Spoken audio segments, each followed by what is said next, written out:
Hello beautiful people.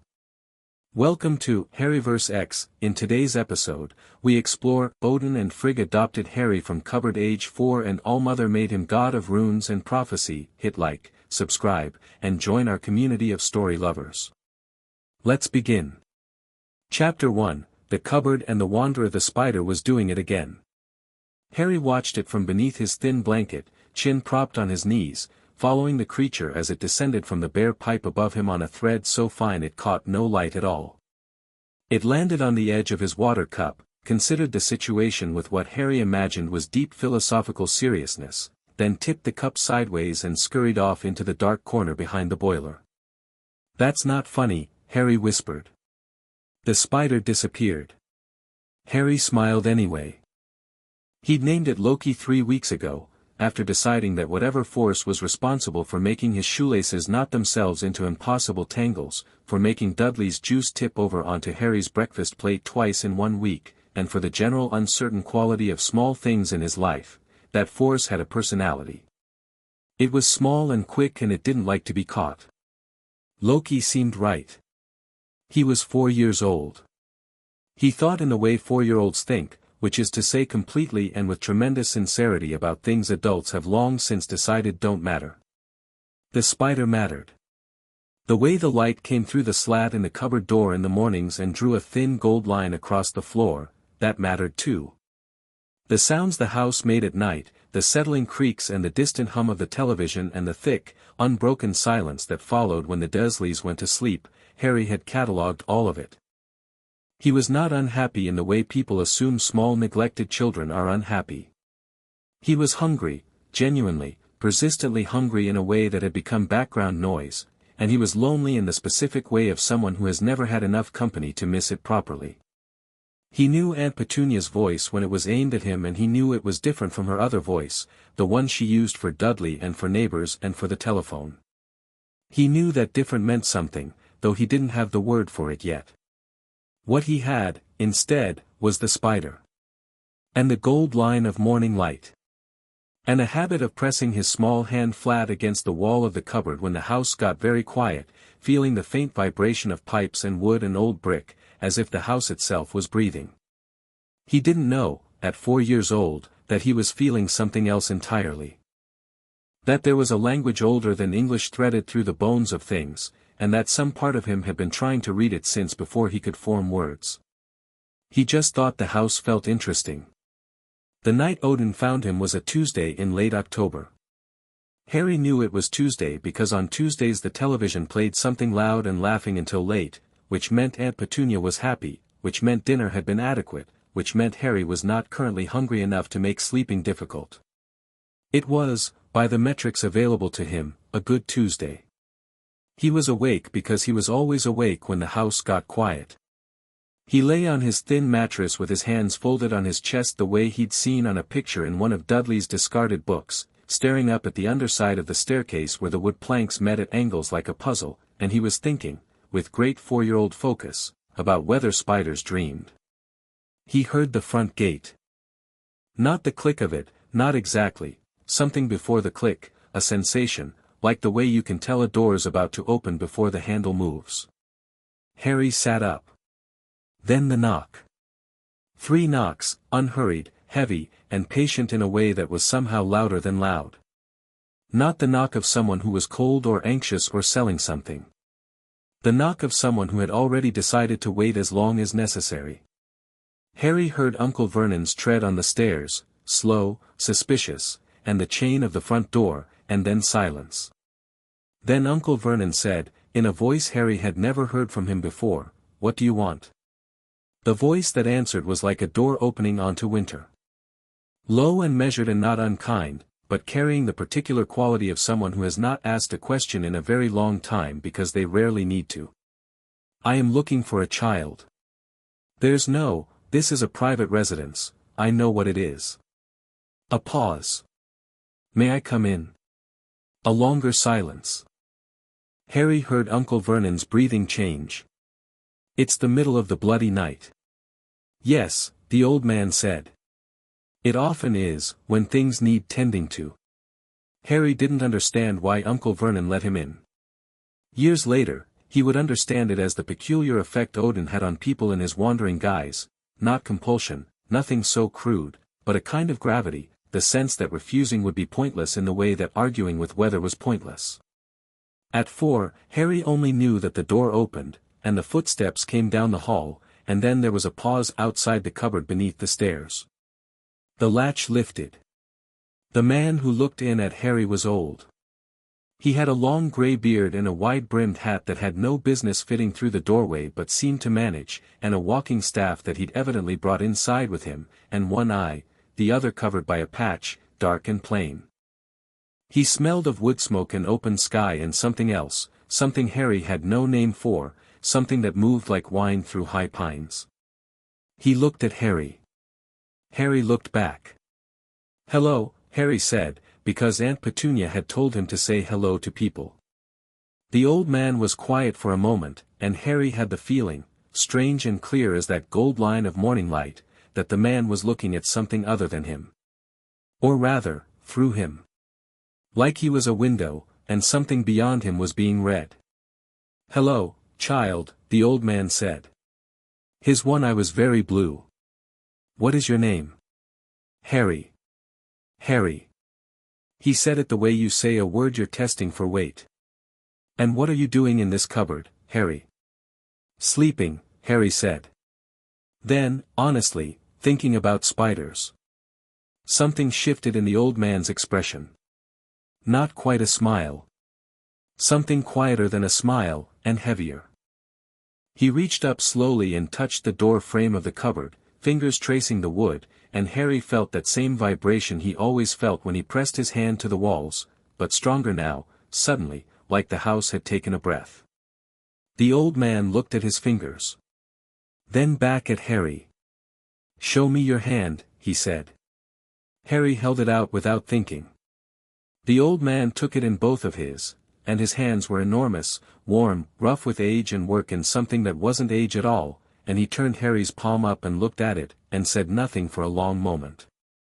Uncle Vernon was somewhere in the hallway behind him, making small sounds of protest that never quite assembled themselves into words. "Sir," Harry said, because it seemed right. "What are you looking for?" "I found it," the old man said quietly. He released Harry's hand.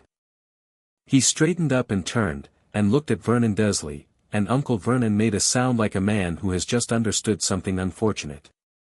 "The boy," the old man said, "does not belong here." "He's my sister's, he does not belong here," the old man said again, and it wasn't a repetition. It was a correction. Vernon Dursley stopped talking. Harry watched from the cupboard. The old man turned back to him. "Would you like to come with me, Harry?"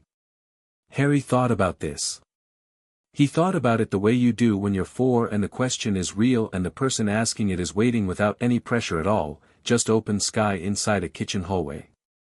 He thought about Loki the spider, and the gold line of light, and the way Aunt Petunia's voice changed. "Where are we going?" he asked. "Somewhere better," the old man said. Harry got up and took his blanket. He didn't have anything else worth taking. They were out the front door in 3 minutes. Harry looked back once at number 4, Privet Drive, with its neat garden and its dark windows and its impression of perfect, sealed normalcy. He didn't feel sad. He felt the way you feel at the end of a breath, that particular readiness for the next one. He didn't see the rune burn itself into the cupboard door behind them. Othala. Home reclaimed. Inheritance restored. The spider, in its corner, watched the rune glow and fade, and then went back to whatever it had been doing. Frigg arrived before dawn, and Harry decided immediately that she was the most beautiful person he'd ever seen, not in the way of magazines or films but in the way of something that exists before beauty has a word, present and certain and still. She was sitting beside the fire of whatever roadside in Odin had brought them to, a place that seemed to exist in a fold between the ordinary road and somewhere else, and when Harry came downstairs in the grey pre-morning she was simply there, as if she had always been there, as if rooms arranged themselves differently when she occupied them. She looked at Harry and smiled. "Come here," she said. Harry crossed the room and stood in front of her, his blanket still clutched in one hand, studying her face with the careful intensity of a 4-year-old conducting an honest assessment. She had golden hair and quiet eyes the color of deep water, and she sat with the kind of stillness that isn't inactivity but attention, the stillness of someone who is always, on some level, listening to things just beyond the edge of hearing. "What's your name?" Harry asked. "Frigg," she said. He tried it out. "That's a good name." "I've always thought so." She looked at him the same way the old man had, that sense of reading something beneath the surface, and then she reached out and touched his hair, gently, just once, and her expression did something complex that Harry wouldn't understand until he was much older, a recognition that contained both grief and relief simultaneously. "You've been alone a long time," she said softly. Harry thought about this with his characteristic sincerity. "I had a spider," he said. Frigg smiled, and something in the room was warmer. "Of course you did." She glanced at Odin, who was seated at the table with a cup of something dark, watching them. A conversation passed between the two of them without words, swift and complete, the kind of exchange that only happens between people who have known each other across centuries. Odin set down his cup. "We will take him with us," he said. Not a question. Not an announcement. A statement of fact that had already been true. Frigg looked at Harry. "Would you like a family, Harry?" He looked at her for a long moment. Then he sat down beside her on the bench, pressed his back against her side the way small exhausted children do when they've decided someone is safe, pulled his blanket up, and fell asleep in approximately 45 seconds. Frigg looked down at his sleeping face. Her expression was the kind that doesn't have a name. "He named the spider Loki," Odin said. Frigg closed her eyes briefly. "Of course he did. Loki is going to be insufferable about that. Loki is always insufferable." She put her arm around Harry, and he shifted in his sleep, settling more firmly into her side, and didn't wake up. "He has runes in him, Odin. Old ones. Carved into the soul, not the body. I know. You felt it from the street. The moment I set foot in that city." He picked up his cup again. "The Norns have been busy." "The Norns," Frigg said, "left this boy in a cupboard." Her voice was pleasant and mild, the way a clear sky is pleasant and mild before lightning. Odin said nothing. After a moment, he nodded once. "We bring him home," Frigg said. It was not a question either. "We bring him home," Odin agreed. Asgard was impossible. Not in the sense of impossible to believe. Harry was 4 years old and had only recently mastered the concept of Thursday, so his threshold for impossible was reasonably high, but in the sense of impossible to take in all at once, the way you can't look directly at the sun. It was vast and gold and real in a way that was slightly more than real, edges cleaner than the edges of things on Privet Drive, the air tasting of something electric and ancient and alive. He spent the first 2 days just standing in doorways looking at things. Frigg let him. Harry was learning, someone who understood when looking was a form of thinking. Thor found him on the 3rd day. Harry was in the lower hall examining a tapestry, specifically a panel depicting what appeared to be a man wrestling a very large snake, when he heard footsteps like distant thunder and turned to find a blond person approximately the size of a wall crouching down to his level and grinning at him with the particular unbridled enthusiasm of someone who is delighted by everything and knows it. "So you're the little Midgardian," Thor said. "I'm Harry," Harry said. "Thor." He thrust out a hand that was nearly as large as Harry's entire torso. Harry shook it with both of his, which seemed to delight Thor enormously. "All-Father says you're to be my brother." Harry considered this. "Do you want a brother?" Thor's grin widened. "I have Loki. Any change from that arrangement can only be an improvement." From somewhere in the upper reaches of the hall, a voice called down, "I heard that." "You were meant to," Thor called back cheerfully. Harry looked up at the ceiling, then at Thor. "Is that Loki?" "Unfortunately." Harry looked back up. "I named a spider after him," he said. "On Midgard. The silence that followed was brief. Then Loki appeared at the gallery railing above, leaning on his forearms with an expression of someone who has just received complicated news that they are choosing to find flattering. He was tall and dark-haired and had sharp eyes and sharper cheekbones, and he looked at Harry with an attention that was different from everyone else's attention, not reading beneath the surface, but noting, cataloging, calculating. Then he said, "A spider. How many legs?" 8, Harry said. "Appropriate." Loki tilted his head.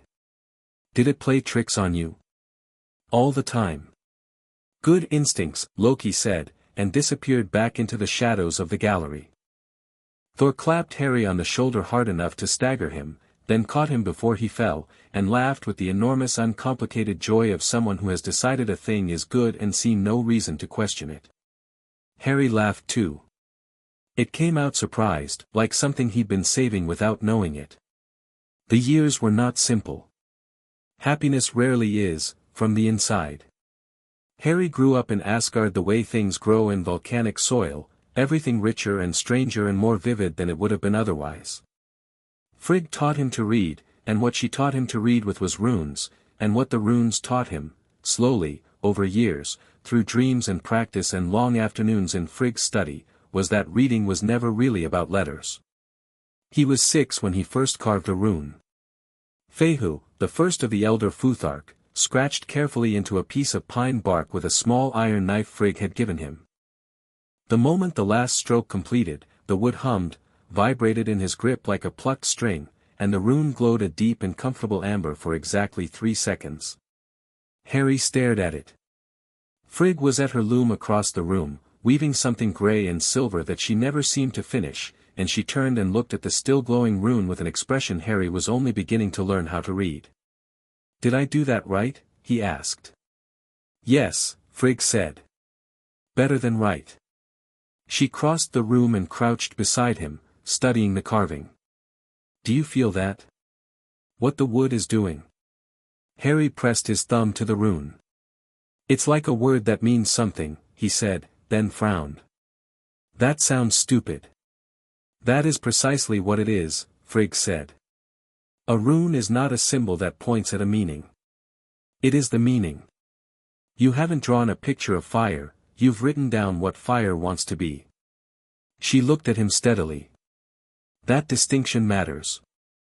Harry turned the wood over in his hands. "How do you know which rune is which? Like, how do you know which one to use?" "You read the situation," Frigg said. "You listen to what's underneath it. And then you write down what's true." She stood. "It's the same as any language, Harry. Only this one doesn't describe the world. It argues with it." He kept the piece of pine bark for years, even after he'd carved runes that split stone and runes that bent light and runes that could stop time in a radius of 3 feet for exactly as long as it took to draw a breath. The little Fehu on its bit of wood sat on his windowsill, and on difficult nights he pressed his thumb to it, and it hummed the same amber warmth, and he thought about Frigg's voice saying it argues with it. He was 7 when Odin took him to the Well of Mimir. Not all the way down, the well was not for children, and Odin made clear with the particular tone he reserved for non-negotiables that Harry was not to approach the edge. They stood at the head of the path that wound down toward it, just close enough to feel the cold that radiated up from deep water in a way that wasn't temperature, and Odin explained what it was. "Everything that has ever been spoken aloud falls here," Odin said. "Every word, every name, every oath. It remembers." Harry looked at the dark path. "Did you drink from it?" "I gave an eye for the right to drink from it," Odin said. "Knowledge has costs. This is not a principle I made up. It is a law that existed before I did." Harry thought about this. "What did you learn? When you drank?" Odin was quiet for a long moment, looking at the dark.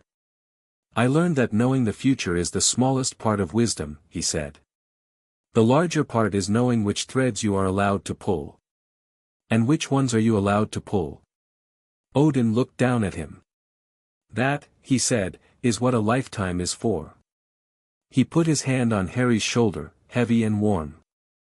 "You will have questions about fate," Harry. You will have them because of what you are, because Frigg named your domain, and that domain includes the threads that are woven before they're lived. When those questions come, I want you to ask them. Not to the well. To me. Why not the well? Because the well answers questions with more questions. A pause. You get the idea. Harry thought he might understand that better when he was older.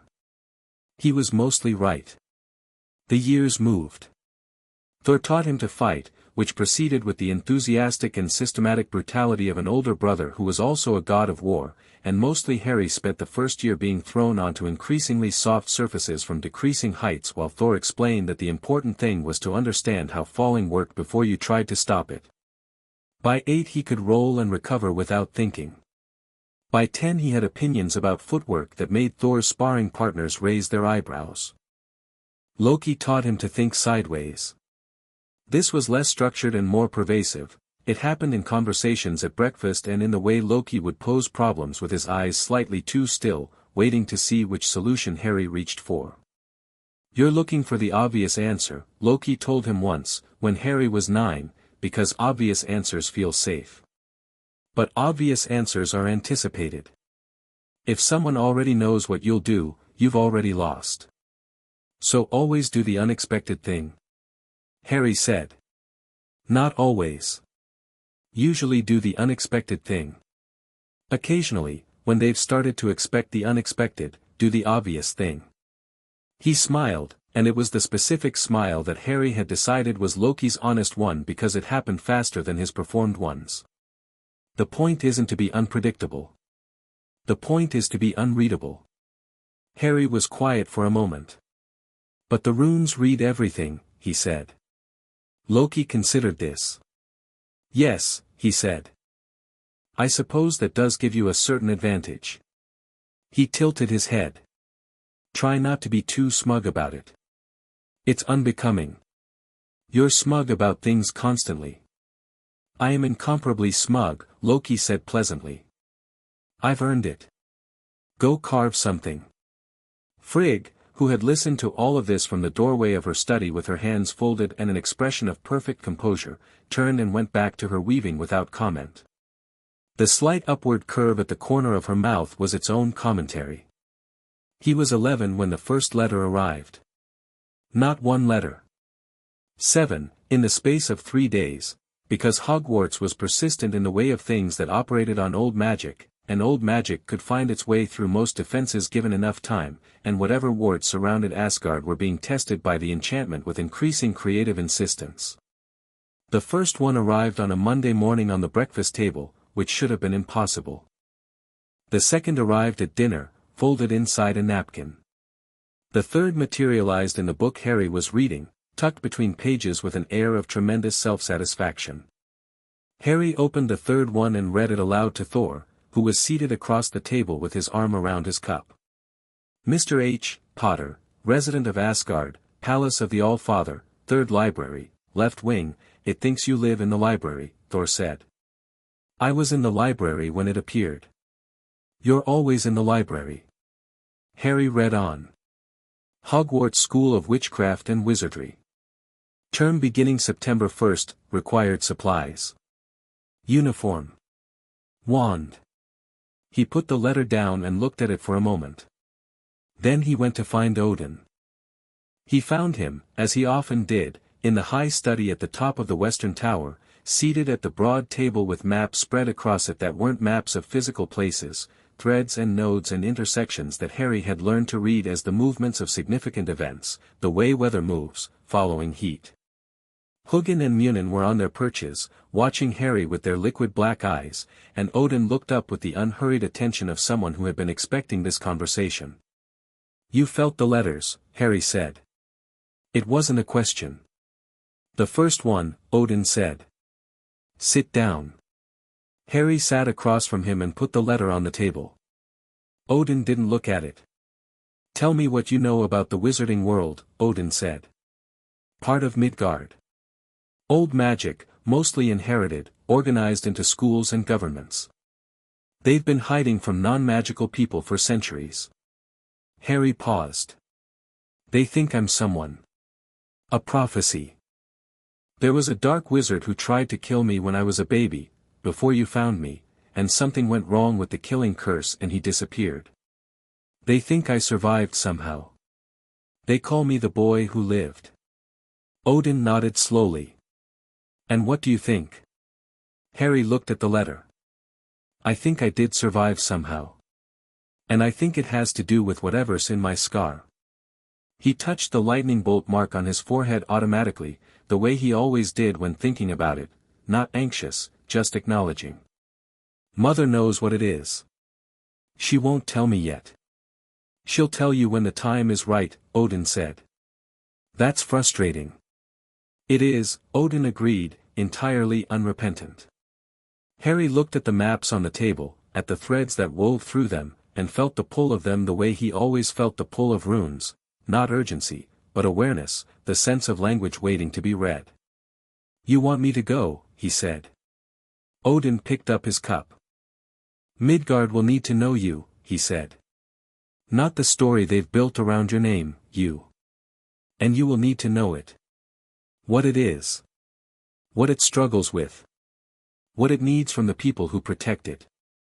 I'm not going to hide what I am, Harry said, very clearly. I would not ask you to, Odin said, and there was the edge of something proud in his voice, low and brief. Go as you are. Learn what can be learned. Protect what needs protecting. A pause. Try not to destabilize their government in the first term. No promises, Harry said. Odin said nothing, but the look he gave Harry was the look of a man who is choosing not to argue with a probability. Harry took the letter back. He read it again, more carefully this time, not the list of supplies, but the quality of the enchantment on the parchment itself, the way the ink had been laid, the faint pattern of intention that ran through the paper like a watermark. The school that sent this was old. Genuinely old, built on foundations that knew what they were doing. Whatever else it was, Hogwarts was not a small thing.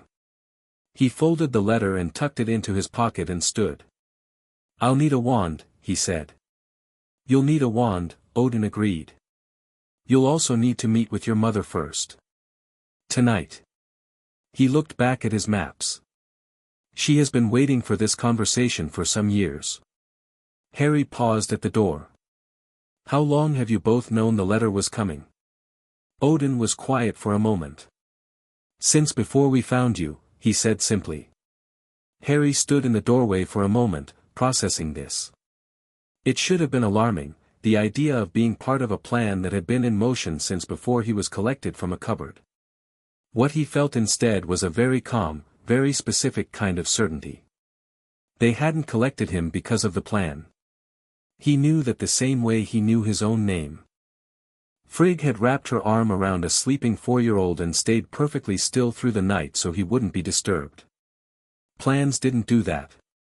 All right, he said. Tonight, then. He went downstairs to find Frigg and the conversation turned out to be the longest and the most important and the most quietly devastating of his life, not because of the terrible things she told him, and some of the things she told him were terrible, but because she told him with her eyes completely open and her voice completely steady, and she cried once, briefly, and she didn't apologize for it or hide it, and Harry sat across from her in the firelight and understood for the first time the full weight of what it meant to be loved by someone who knew everything. She told him about Voldemort. About the prophecy. About the curse that had hit him in his crib and done something that should not be possible, left a fragment of Voldemort's broken soul embedded in his own. She told him about the Horcruxes, because she had seen them, because her foresight spared her nothing. She told him what it would mean. What it would cost, if the old path ran true. And then she looked at him and said, the old path is not the only path. The runes, Harry said. You are not a weapon, Frigg said, firmly and with the absolute clarity of someone stating an astronomical fact. You were never a weapon. The man who made his plans around your death did not make those plans with your consent, and he did not make them knowing you. He made them knowing a story. She held his gaze. You are not the story. What am I? Harry asked. Frigg reached across the table and put her hand over his. "You are my son," she said. "You are Asgard's runespeaker. You are 11 years old and you are going to school." The ghost of a smile. "What you do with the rest of it, that is the part that has not been written yet." Harry looked at her hand over his. He turned his palm up, the way he had for a one-eyed old man in a hallway at number 4, Privet Drive, 7 years ago. "I'm not afraid," he said. "Not bravado. Just a fact." "I know," Frigg said, and squeezed his hand. She did not say that she was sometimes afraid for him. She didn't need to. He was 11 years old and the child she had chosen, and she knew everything that was coming, and she held his hand in the firelight and said nothing of her own fear at all, and Harry would only understand, years later, the tremendous daily courage that required. The night before he left, Harry went to the high walkway over the Bifrost and stood looking out at Midgard's distant light in the dark of space, his hands on the railing, his hair doing what it always did in wind, absolute refusal to cooperate with gravity. Loki appeared beside him, which he always did when it was theatrically appropriate, and leaned on the railing, and said nothing for a while in the specifically companionable way that meant he was actually present and not performing presence. "You're not nervous," Loki observed eventually. "No," Harry agreed. "You should be at least a little nervous. Normal people your age are nervous about new schools. I'm not normal people my age." "No," Loki said.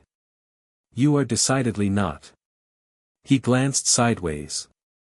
"They're going to try to put you in a box, you know.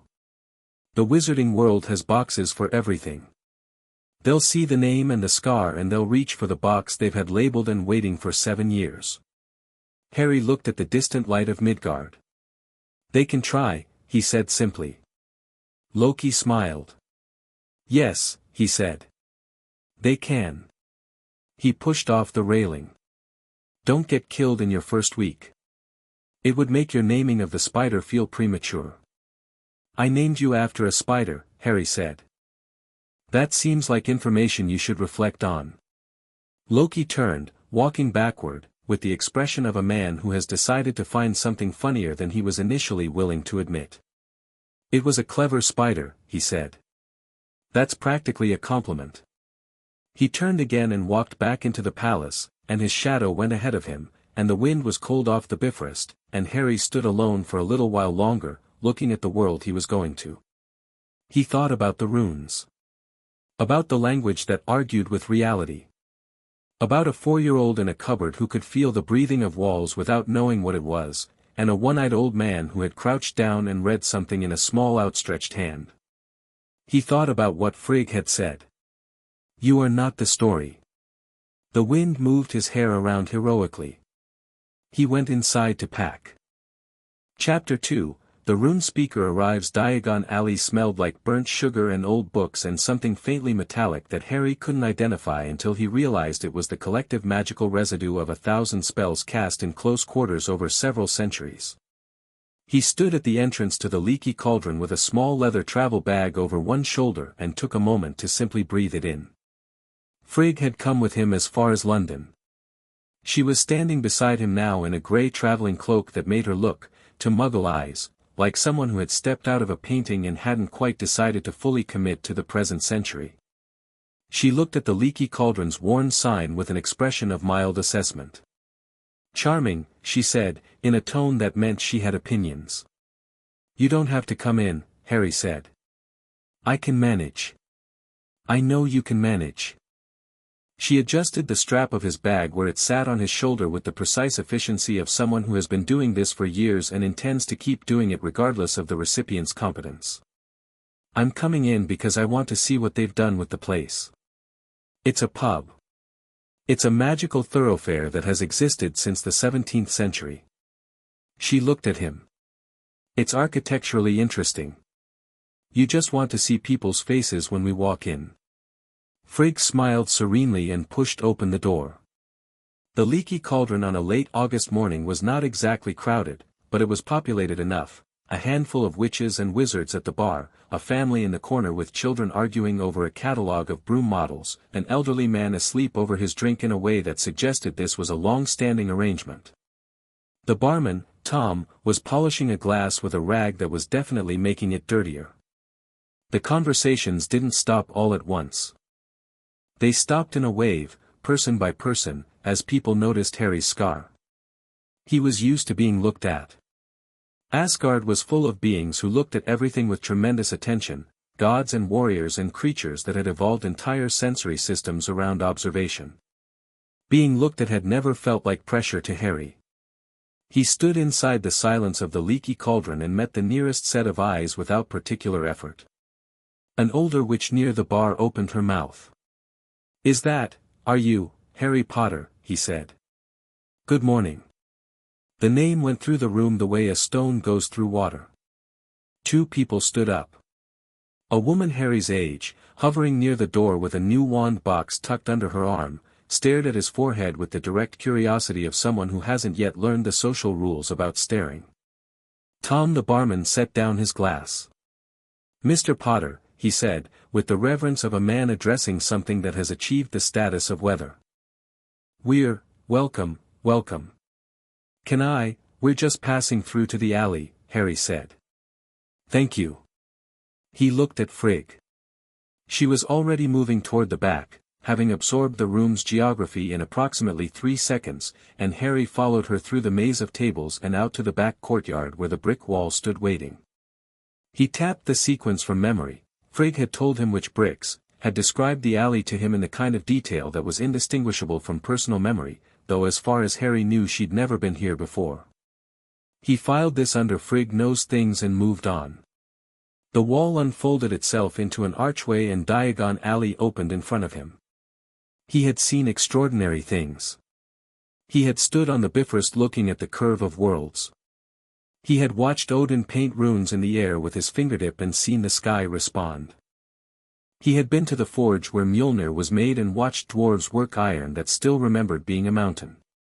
Diagon Alley was not that kind of extraordinary. It was the other kind, the kind that's made of accumulated human particularity, of 1,000 small decisions about how things should look and where they should go, layered over centuries until the whole thing had a personality that was entirely its own. Crooked storefronts and cauldrons and window displays and owls in cages outside a post office and the distant gleaming white of Gringotts at the far end, and people everywhere, witches and wizards in various combinations of modern and archaic clothing, children being steered by parents toward the school supplies shops, an ancient wizard selling what appeared to be self-rolling scrolls from a cart, loudly and without shame. Harry walked into it with his hands in his pockets and felt something he recognized as specific affection. This was Midgard. Messy and layered and alive in the way of things that built themselves rather than being built. Frigg walked beside him, taking it in with her quiet eyes, and after a moment she said, "It's been here longer than they remember." The alley. The magic. This whole district. The oldest parts go back to before the distinction between wizards and muggles was codified. She glanced at a building whose foundation stones were visibly older than the walls above them. Magic doesn't begin with the people who currently practice it. It simply continues with them. A witch walking past slowed and did a double take at Harry's scar. He nodded pleasantly. She walked into a stack of cauldrons. "Gringotts first," Harry said.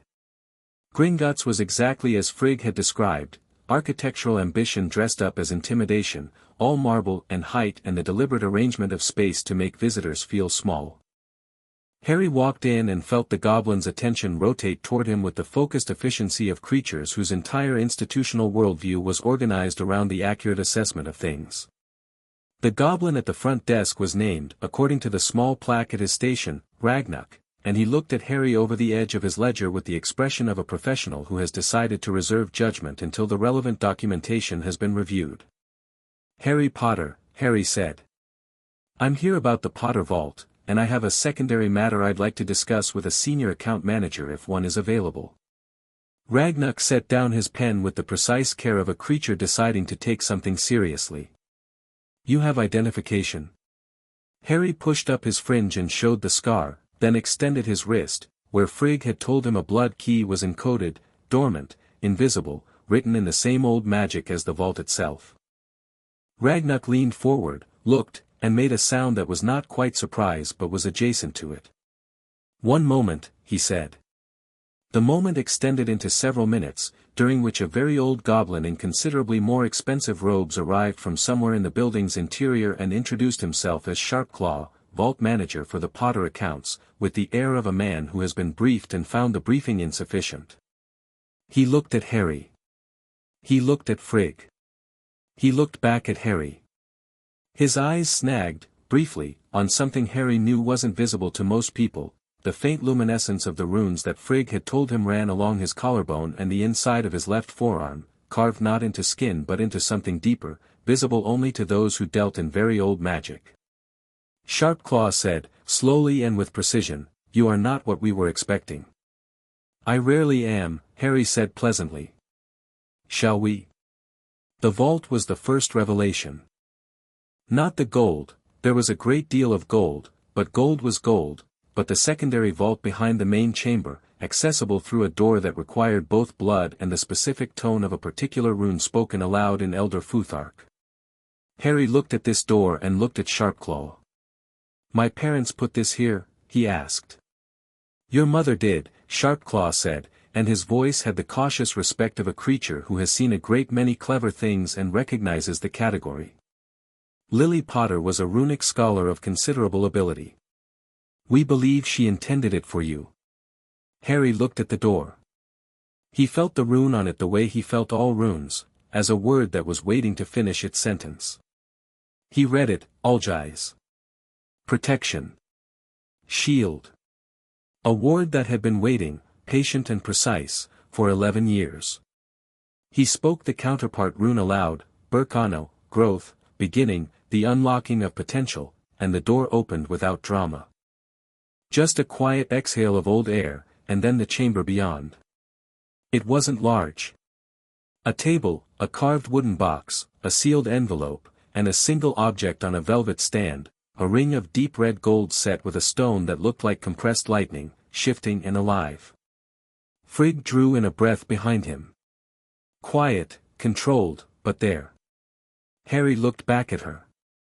"The ring can wait," she said, in her most composed voice. "Read the letter first." He picked up the envelope. His name on the front in handwriting he'd never seen before, slanted and quick, the hand of someone who thought faster than they could write. He opened it. "Harry, if you're reading this, everything went wrong in the way I was afraid it would, and you found your way back here anyway, which tells me you're more all right than the worst version of events. I'll take that. I don't know who raised you. I hope they were kind. I hope you have at least one person who looked at you properly and told you what you are, because you are extraordinary, my love, and not because of the scar or the prophecy or any of the nonsense the wizarding world is already building a myth around. You are extraordinary because of the runes. I could feel them when you were born. Old ones.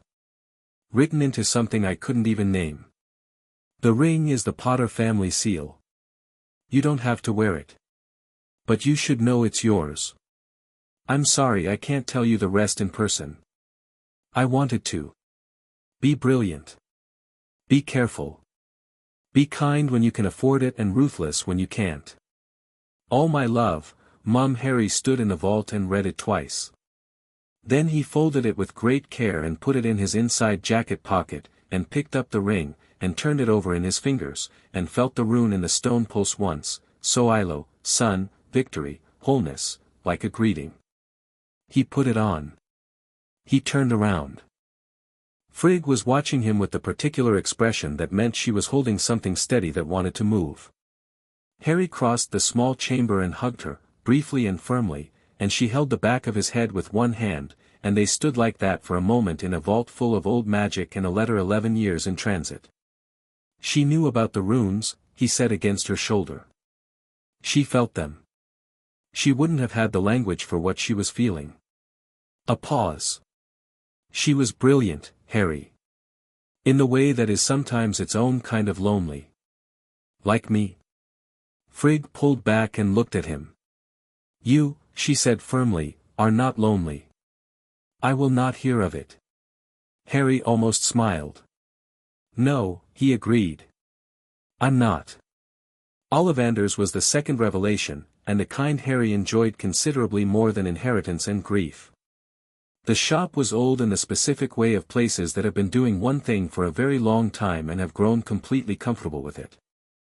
Wand lore, Harry had read, was a discipline with more in common with runic theory than most practitioners admitted, the idea that a wand was not a tool but a relationship, that the wood and core and length encoded a personality and a purpose, was not so different from the runespeaker's understanding that the carved form was the meaning. He was thinking about this when Ollivander appeared from between shelves stacked floor to ceiling with long narrow boxes, materializing out of the dimness with the abruptness of someone who has spent decades in a small space and has achieved a kind of dimensional negotiation with it. He was pale and thin and had the extraordinarily attentive eyes of someone who has spent a lifetime looking at small things very carefully. He stopped. His eyes found the scar, but only for a moment. They moved on quickly, drawn by the ring, and then by something Harry couldn't see but that clearly Ollivander could, and he was quiet for a long, specific kind of moment. "Mr. Potter," he said. "Mr. Ollivander. I wondered if I would see you." The old man circled him slowly, looking without touching, and Harry stood with his hands at his sides and let it happen. "I remember every wand I've sold. Do you know what else I remember?" He stopped in front of Harry. "I remember the wands I didn't sell. The ones that came to me with the knowledge they'd wait a long time for the right match." He disappeared into the shelves and came back with 2 boxes. "Let's begin." 20 minutes later, 7 boxes into the attempt, Harry holding each wand and feeling nothing but the polite absence of resonance, Ollivander disappeared deeper into the shop and came back with a single box that he set on the counter with the care of someone handling something that has opinions. "Holly and phoenix feather," he said. 11 inches. Supple." He paused. "I made this wand the year you were born. The phoenix that gave the feather gave only one other, the one that gave you this scar." Harry looked at the box. He felt the rune before he touched the wand, Tiwaz, justice, sacrifice, victory at cost, and when he picked it up it was like completing a circuit that had been open for 11 years. Warm, immediate, and precisely the wrong description because warm was too small for it. He turned it in his fingers. Red and gold sparks trailed from the tip, scattered, became for a moment something that was almost writing before dispersing. "Extraordinary," Ollivander murmured. "It's a good wand," Harry agreed. "It's more than that." Ollivander was watching the last of the sparks fade with the expression of a man mentally revising several things he thought he knew. "The connection between your wand and he who must not be names, Voldemort's," Harry said. Ollivander stopped. "I'd prefer to call him by his name," Harry said pleasantly. "He was a person once. Acting like his name is dangerous mostly does him a favor." Ollivander stared at him for a long, recalibrating moment. "Yes," he said finally. Yes. The connection between your wand and Voldemort's may prove significant. They are brothers, in a sense." "Brothers can disagree," Harry said, pocketing his wand. "How much do I owe you?" The Hogwarts Express was very red and very loud and had the cheerful institutional energy of a place that took itself exactly as seriously as it needed to and no more. Harry found an empty compartment toward the middle of the train, stowed his bag, and sat with his back to the engine so he could watch the platform through the window as the last families said their goodbyes. He'd said his own goodbye to Frigg at King's Cross. She'd straightened his collar, which didn't need straightening, and told him to write, and held his face in her hands for exactly 3 seconds before letting go and stepping back with perfect composure. Odin, who had come through briefly the night before to say his own farewell, had clasped Harry's shoulder and said only, "Make us proud." Then, after a pause, "But mostly just come home well." Harry had not cried. He was not sad, exactly. He was the particular version of unsad that lives right next to sadness, that knows it could be sadness but has made a different decision. He was reading when the compartment door opened. A girl with bushy brown hair and a very straight spine looked in with the focused efficiency of someone who has already checked several other compartments and is now conducting a systematic assessment of remaining options. She had a book tucked under her arm and a slightly smudged ink stain on her left forefinger.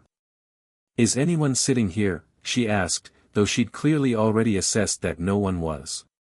"No," Harry said. She came in, stowed her bag with methodical precision, sat down, and opened her book. Then she looked at Harry's forehead with the directness he'd seen in the girl at the leaky cauldron, not rude, just honest, the look of someone who has decided that pretending not to notice things is a form of lying. "You're Harry Potter," she said. "Yes. I'm Hermione Granger." She shifted the book in her lap. "I've read about you. Quite a lot, actually. There are several books that mention you, though most of them seem to be working from the same very limited source material, which makes their conclusions somewhat speculative." She paused. "I should say, the books about the Wizarding World's version of you. You seem different." "Different how?" Harry asked, genuinely curious. She studied him. "The books describe someone who should theoretically be traumatized and uncertain. You're neither." She said it as a simple observation, not a challenge. "Also, you're wearing a ring that reacted to me when I walked in, which is unusual." Harry looked down at the Potter seal ring. The stone had indeed shifted, not aggressively, just a kind of acknowledgement, a taking note. "It's reading the magic in the room," he said. "Old habit. It's not threatening." "I know," Hermione said, and went back to her book. They read in companionable silence for 20 minutes, which Harry found genuinely pleasant, and then she said without looking up, "What are you reading?" "A runological text," he said. "Pre-medieval Scandinavian. The translation is mediocre but the source material is interesting." She looked up. Her eyes had the specific quality they got. Harry would come to know this look very well, when she encountered information that reorganized her existing framework for something. "You read Elder Futhark?" "Fluently." He glanced at her book. "You're reading Advanced Transfiguration before you've started first year." "I like to be prepared." "So do I," he said. "That's why I read runes." She considered this. "Can you teach me?" She asked, very directly, in a tone that meant she'd been thinking about asking for the last 30 seconds and had decided that indirect approaches were inefficient. "Yes," Harry said. "You'd be good at it." She looked pleased in the brief, almost shy way of someone who doesn't receive direct compliments very often and isn't entirely sure how to accommodate them. She looked back at her book, then at him again. "Why?" "Because rune reading is mostly pattern recognition and honest attention," Harry said. "You're already doing both." She nodded, filed this away, and went back to her book. After another minute she said, "I think we're going to be friends." Harry smiled. "I think so too." The compartment door opened again, this time a hesitant knock first, gentle enough to suggest apologies in advance. A round-faced boy looked in with the expression of someone who has been having a difficult day and is not entirely confident it's going to improve. His eyes were slightly red at the rims. "Sorry, everywhere else is full, or, well, nearly. Come in," Harry said. The boy sat down in the corner by the window with his toad clutched to his chest, the source, Harry suspected, of at least part of the day's difficulty, and introduced himself as Neville Longbottom with the particular manner of someone who has given their name so many times to people who then fail to find it interesting that the introduction has become slightly apologetic. Harry shook his hand. Neville blinked, apparently not having expected that. "Harry Potter. This is Hermione Granger." "I know who you are," Neville said, then went pink. Sorry, that came out strange, it's fine," Harry said. He was looking at Neville with the particular attention that wasn't quite runic reading but was adjacent to it, the way some people carried visible weight and some carried it below the surface, and Neville carried both simultaneously. There was something underneath the apologetic quality that was denser and more substantial, like a foundation that hadn't been built on yet. "Your toad's name is Trevor." Neville stared. "How did you?" Harry nodded at the toad, who was wearing a small leather tag around one leg. Neville looked at the tag and laughed, sudden and genuine, the laugh of someone who's been too tense to laugh all day and is grateful for the excuse. The toad's name was indeed Trevor. They talked, the three of them, in the way that happens sometimes when people who are the right kinds of different get put in a small space with enough time, not forced, not performed, just the natural current of three people discovering that the conversation wants to go somewhere interesting. Hermione had things to say about most subjects and said them without apology, which Harry found refreshing. Neville turned out to know a tremendous amount about magical plants, described with the enthusiasm of someone talking about a subject where no one has previously asked them enough questions. Harry listened more than he talked. He asked questions that were specific enough to show he was paying attention, and Neville in particular seemed to find this unusual. Pleasantly unusual, like finding out a thing you'd assumed was closed is actually open. Gran says I'm not really magic enough for Hogwarts, Neville said at one point, in the careful tone of someone quoting something they've been told so often it started to sound like truth. Your Gran is wrong, Harry said, matter-of-factly, not unkindly. Neville blinked. She's a very experienced witch. Experience doesn't make you right about everything, Harry said. It just gives you more certainty when you're wrong. You've got more magic in you than you're letting out. I can see it. He meant this literally. The rune sense showed him the outlines of things, and Neville had an outline like a thunderstorm pressing against glass. It's not a question of amount. It's a question of what's blocking it. Neville was quiet for a long moment, looking at Trevor, who appeared to have fallen asleep. Nobody's ever said that before, he said finally. Then nobody was paying attention, Harry said. Hermione, who had been listening to this exchange over the top of her book, made a small sound of agreement and turned a page. The sorting was held as advertised under 4,000 candles that were absolutely real fire and absolutely defying gravity, which Harry appreciated as an architectural statement. The enchanted ceiling showed the cloudy Scottish night sky, and the 4 house tables ran the length of the hall, and the professors at the high table were watching the first years with the particular mixture of assessment and boredom that characterized adults supervising a ritual they've attended many times. Harry stood in the line of first years and looked at the room with honest interest. The runes in his awareness moved over it the way fingers move over a surface, reading texture. The hall was old, genuinely old, the kind of old that had its own opinions. The magic in the walls wasn't decorative. Hogwarts, he thought, was paying attention to them the same way he was paying attention to it. He looked at the professors. Most of them looked back at him with varying degrees of the expression he'd encountered at the Leaky Cauldron, recognition followed by the mental process of fitting the reality against the expectation and finding the fit imperfect. Professor McGonagall, who was reading the scroll, had the tight controlled composure of someone who keeps their reactions fastened down by force of habit. An enormous man at the end of the table was grinning at Harry and had probably been grinning since the doors opened, which Harry found endearing. And at the center of the high table, Albus Dumbledore sat with his fingers folded and watched Harry's arrival with an expression that was not quite any of the others. Most people's expressions, when they looked at Harry, were about Harry, about the scar, the name, the expectation.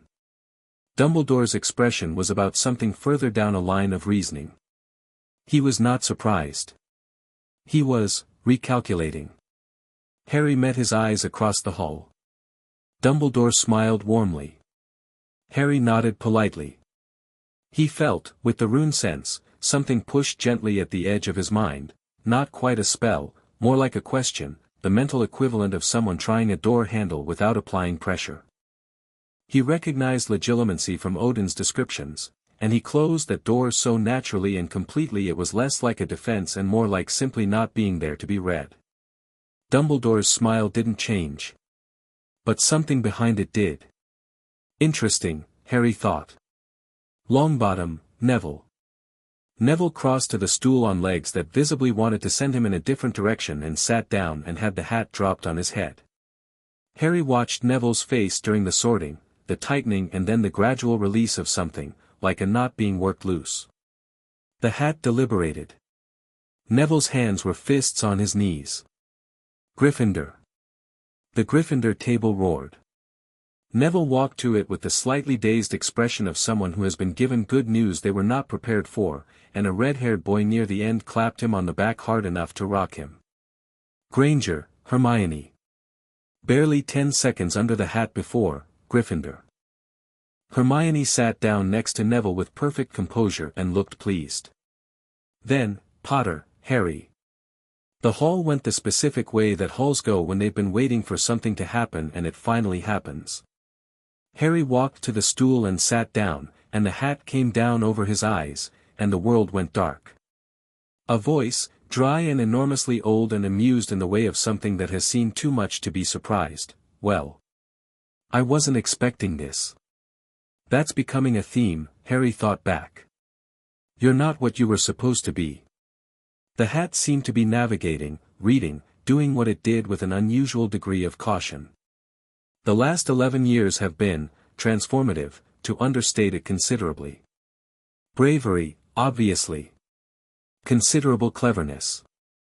Loyalty that's been tested in ways most people your age can't imagine. Ambition, not the grasping kind. The kind that wants to do things that matter. A pause. And underneath all of it, something I genuinely cannot classify. You have the quality of someone who has already decided who they are. I have, Harry thought simply. Then why are you here? To learn things, Harry said. And because Midgard is mine to know. The hat was quiet for a moment, which Harry understood was its version of being genuinely impressed. You say Midgard like it belongs to you. I say it like I belong to it, Harry corrected. That's different. Gryffindor, the hat said, with the conviction of something that has arrived at an answer by a route it wasn't expecting. The hall erupted. Harry lifted the hat off his head, set it neatly back on the stool, and walked to the Gryffindor table where Hermione had already moved to make space and Neville was looking at him with the expression of someone who is very pleased by how things are going, which was an expression Harry decided he was going to make appear on Neville's face as many times as he could reasonably manage. He sat down.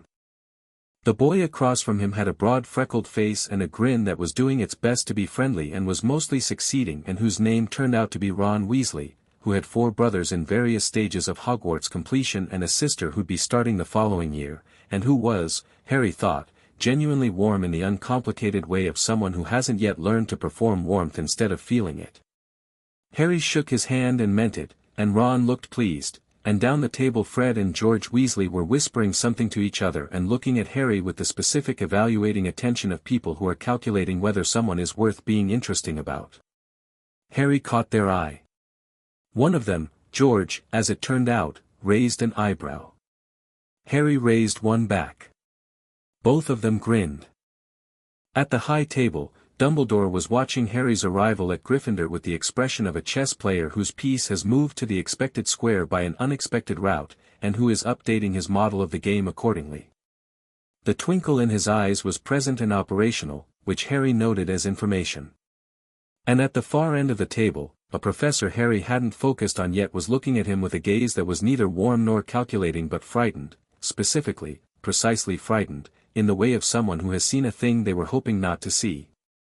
Professor Quirrell, the Defense Against the Dark Arts teacher, in his ridiculous purple turban, who smelled of garlic and something else, something older and darker, something that made the rune sense move with the specific alertness of a person who has heard a sound in a place where there shouldn't be one.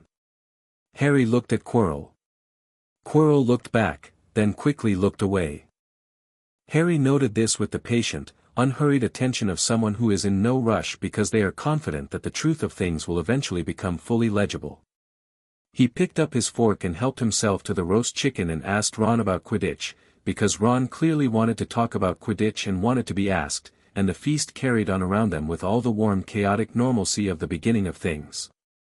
Under the table, unobserved, Harry turned the Potter seal ring once around his finger. The stone pulsed, 'twas again, justice, the sword held upright, and stilled. Far away, above the Scottish castle, the clouds moved, and the stars were briefly visible through the enchanted ceiling of the great hall before the clouds covered them again. Harry saw them in the instant they appeared and felt Asgard in the distance the way you feel a door at your back, solid, present, something you could open if you needed to but don't, because you've decided to be in this room. He was here. He was Harry, exactly as built, exactly as made, nothing hidden, nothing diminished. The feast was excellent. Chapter 3, The Language of Old Things. Hogwarts at 6 in the morning was a different castle entirely. Harry had discovered this on the third day, when the pull of unfamiliar architecture had woken him before anyone else in the dormitory was stirring, and he dressed quietly and gone exploring in the grey pre-dawn light. The corridors at that hour had a quality that reminded him of Asgard's upper halls after midnight, that sense of a place being fully itself without the modifying presence of the people who occupied it. Suits of armor stood in their alcoves with more dignity. Portraits slept in their frames. The staircases moved with the unhurried consideration of things that had been doing this for a long time and saw no reason to perform it for an audience. He'd started going every morning after that, varying the route, letting the castle show him things at whatever pace it chose. Hogwarts, he was increasingly certain, was doing exactly that, choosing what to show him. He'd find a corridor he'd walked 3 times before and notice a door that hadn't been visible previously, or a window looking onto a courtyard he couldn't locate from the outside. Once, descending a staircase in the eastern wing, he'd felt the rune sense light up with the particular quality it had near genuinely old magic, not the worked and practiced magic of spells but the deep structural kind, the kind that existed in walls the way grain existed in wood. He'd pressed his hand to the stone and felt the castle press back. "Morning, then," he'd said. The torches in the corridor had brightened briefly, which he was choosing to interpret as acknowledgement. This particular morning, the second week of October, with Scotland outside performing its autumnal best in terms of horizontal rain and low grey cloud, Harry was in the library before breakfast, which was not unusual, with Hermione across the table from him, which also was not unusual, and a stack of texts between them that Madame Pants had assembled with the expression of someone simultaneously pleased to see serious students and suspicious that serious students were up to something. Hermione had 3 books open at once, which was her normal operational configuration, and was making notes with the focused intensity of someone writing down things that feel urgent before they escape. Harry was working on a rune sequence in his personal notebook, not homework but the ongoing project he'd brought from Asgard, a theoretical framework for how Hogwarts' foundational runes related to the castle's known behavioral quirks. "The staircases," Hermione said, without looking up. "What about them?" "They move on a pattern. I've been tracking it." She pushed her notes across the table without breaking eye contact with her book. "It's not random. There's a logic to it." Harry looked at her diagram. A grid of the staircase configurations she documented, annotated with times and weather conditions. His eyebrows went up slightly. "You've been timing this for 2 weeks. 11 days. She glanced at him. "Don't tell me it's excessive." "I wasn't going to. It's good work." He studied the diagram more carefully. The pattern she'd found was real, he could see it, but it was only the surface pattern. "The movement responds to population distribution," he said. "The castle's trying to balance transit efficiency against," he paused, feeling for the right description, "something else. Not just where people are. Where people need to go." Hermione stared at him. "The castle is anticipating need?" "It's old enough to have done this millions of times," Harry said. "At some point pattern recognition and genuine perception start to look similar." He handed her notes back. "You should add time of day emotional context to your data. I suspect the staircases behave differently at exam times." She wrote this down immediately and without question, which Harry appreciated as an approach to receiving information. She'd been like this since the train, fully willing to update when given good reason, no pride wasted on defending incorrect prior positions. It was, he thought, the intellectual equivalent of Loki's tactical flexibility, and he told her so once, which had produced an expression of someone both pleased and uncertain whether to be pleased. "Can I ask you something?" she said. "You always can. Where did you grow up?" She asked it directly, in the tone of someone who has been holding the question for a while and has decided the polite waiting period has expired. Not the cupboard." After. Harry looked at his notebook for a moment. They hadn't talked about this properly, not because he was hiding it but because it hadn't come up in the natural flow of things, and he'd been letting it come up naturally rather than announcing it. Asgard, he said. The library was quiet. Somewhere in the stacks, a book reshelved itself with a soft thud. Asgard, Hermione repeated. As in, Norse mythology, as in the actual place, Harry said. The mythology is the Midgard version of real events, which is an imperfect recording but better than most. He looked at her. Odin found me. He and Frigg, his wife, they took me home. Hermione was very still in the way she got when she was running a substantial mental process and didn't want the body to interrupt. Odin, she said. As in, the All-Father. King of Asgard. The Norse chief deity. He prefers All-Father to King, Harry said. And he has feelings about the word deity. Complicated feelings. Your father is a god. My father chose to be my father, Harry said. The god part is separate. Hermione opened her mouth, closed it, opened it again.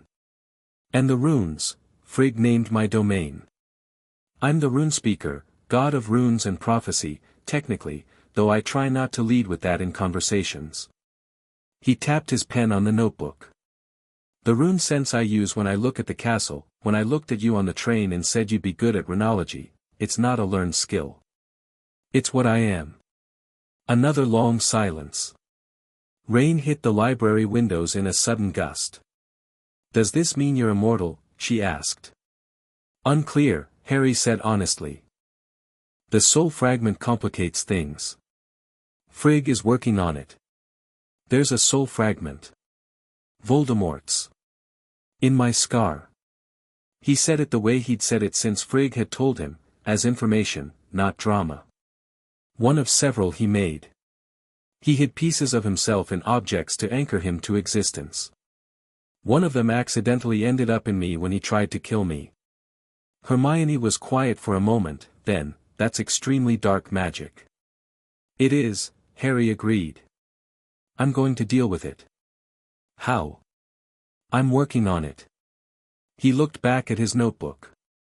The runes I can write argue with reality. At some point I'll find the argument that makes the particular fragment of soul recognize it doesn't belong. He paused. I'm not in a hurry. It's contained. It's not hurting me. Hermione absorbed this with the thoroughness she brought to everything. He could see her organizing it, finding places for it in her existing framework, expanding the framework where necessary. Then she said, "Can I help?" Harry looked at her. With the soul fragment problem? With whatever you're working on. The rune framework, the soul fragment, the castle, she gestured at the notebook and the stacks and the rain-gray windows. All of it. She met his eyes directly. I want to understand how it works. I'll be useful. Harry considered this for a moment. He thought about what Odin had said, about Midgard needing to know him, and what he'd understood that to mean, not just him knowing Midgard but Midgard having people in it who knew him, who could translate in both directions. You will be, he said. All right. She nodded, picked up her quill, and wrote runes, start properly at the top of a fresh page with the energy of someone opening a new chapter. Potions, it turned out, was the lesson Harry found most interesting and Professor Snape found most disorienting. The disorientation wasn't Harry's goal, it was simply the natural result of the gap between what Snape had clearly anticipated and what arrived. Harry had noted Snape's introduction in the first lesson with the attention it deserved. I can teach you to bottle fame, brew glory, even stop or death, delivered with the theatrical precision of someone who has spent years honing a performance. There was intelligence in it, genuine intelligence, the kind that had earned its authority, underneath the performance. Harry respected the intelligence and found the performance mildly unnecessary. What Snape had not anticipated was someone who already knew the underlying theory. Not just knew, had built his own framework around it. The rune sense worked in potions the way it worked everywhere, reading the intention of ingredients, the way certain elements were waiting to interact, the language beneath the recipe. When Snape asked the class, on the first day, his famous opening questions, Bezoar, Monkshood, Wolfsbane, Harry had answered all three, then added, because it was relevant and true, that the reason Bezoar worked as an antidote was related to the same principle by which certain runic sequences could interrupt curse transmission, which was that some substances carried a natural corrective property at the magical level, not just the physical. The class had gone very quiet. Snape had looked at him with an expression that took Harry a moment to identify as someone encountering something they'd already decided wasn't possible and therefore having to revise the decision. "Potter," Snape said. His voice was exactly as controlled as his expression. 5 points to Gryffindor. Try not to make it a habit. He'd kept awarding points, slowly and with visible reluctance, across the following weeks, in the manner of someone paying a debt they resent but acknowledge. Harry didn't particularly care about the points. He cared about the potions theory, and Snape's lessons, stripped of the theater, were genuinely excellent. The man knew his subject the way few people knew anything, and Harry found the quality of that knowledge interesting regardless of its wrapper. After the third week, Snape had stopped calling on Harry entirely, which Harry understood as a form of compliment. The professor had decided the exercise was unproductive since Harry either knew the answer or produced one Snape had to think about, neither of which served the pedagogical purpose of the question. They'd reached a kind of wordless arrangement. Harry didn't volunteer unless something was wrong, and Snape didn't pretend to be surprised when Harry's potion was first to complete. Hermione found this arrangement infuriating. "He gives you points and gives me lectures," she said one Thursday, as they walked from the dungeons to Transfiguration. "He gives you lectures because you answer the way someone who wants approval answers," Harry said. "He gives me points because he thinks I don't care about them." "Don't you?" "Not particularly." She made a sound of deeply educated exasperation. "He's unfair. He's complicated," Harry said. "He lost something a long time ago and he's been teaching the people who remind him of it ever since. That doesn't make the unfairness acceptable, but it makes it legible." He glanced at her. "Don't change how you answer. He'd respect you less for it." Hermione thought about this for the length of a corridor. "I hate that you're right," she said. "I know," Harry said pleasantly. Neville was waiting for them outside the Transfiguration classroom with his Transfiguration textbook tucked under his arm and Trevor in his breast pocket, just the Toad's eyes visible over the edge of the fabric, watching the corridor with Trevor's habitual mild alarm. Neville himself had the look he'd had the first few weeks, braced, but it was lessening, Harry thought. Not dramatically, not in a way that announced itself, but measurably, the way ice lessens in spring. The measurable lessening had started after the charms incident. Flitwick's charms class had been 3 weeks in, and the lesson was Wingardium Leviosa, and Neville had been paired with a heavy-set boy named Marcus who had the specific quality of someone who had learned that pointing at other people's failures was a reasonable distraction from his own. When Neville's feather refused to move on the first 3 attempts, Marcus had laughed and said something that Harry caught from 2 rows away, the kind of comment that was calculated to land in an existing wound because someone had taken the time to identify it. Harry had felt the rune sense do its particular thing with anger, not heat but a cooling, a very precise clarity, like a lens focusing. "Neville," he'd said, and Neville had looked at him, wide-eyed. "The spell's got a specific emphasis pattern. Flitwick did it on the Win and the Jar. You're putting it on Gardy. Try again." Neville had tried again. The feather had shot upward and hit the ceiling with an enthusiastic thump. Flitwick had squeaked with delight and lost his balance, which was apparently a regular occurrence. Marcus had looked at Harry with the expression of someone reassessing the situation. Harry had looked back, pleasantly and without malice, and Marcus had decided his feather was very interesting. That was all it had taken. Nothing dramatic, nothing confrontational, just the simple act of paying attention to Neville at the exact moment it mattered.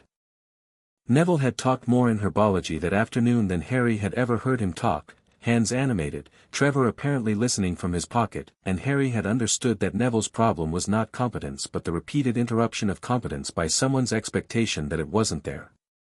He had feelings about adults who train children to expect their own failure. He kept them tidy and didn't explain them to anyone. They were simply part of how he saw Neville, and they made him very interested in being consistently, specifically present in the way nobody had been for Neville before. McGonagall's transfiguration was an entirely different experience. She had done a thing in the first lesson that Harry had noted and filed with interest. She had assessed him with that compressed and formidable intelligence, found what she was looking for, and then taught the class. Not the version of teaching that had one eye on the famous student. Just teaching, with the assumption that the famous student was here to learn and would keep up. Harry kept up. More than kept up. By the fourth week he was working 2 steps ahead of the assigned material, not to show off but because the theory was interesting and the theory pointed ahead, and McGonagall had noticed and responded by leaving a more advanced text on his desk one morning without comment, which he recognized as the gesture of someone who takes serious students seriously and considers that sufficient. She'd asked him to stay after class once. He'd stood at her desk while the other students filed out, and she'd looked at him with the evaluating precision she brought to everything and said, "Mr. Potter. I have been teaching for 37 years. I have had students who were gifted and students who were diligent and students who were both. I want to ask you a direct question and I would like a direct answer." "All right," Harry said. "How much of what you know did you learn here?" He considered the precise honesty of this. "None of it so far," he said. "But I'm learning new things. The way Hogwarts magic structures itself around the teaching subjects is interesting. I'm learning the castle." McGonagall was quiet for a moment. "Where did you learn the rest?" "Asgard," he said. "My mother teaches there."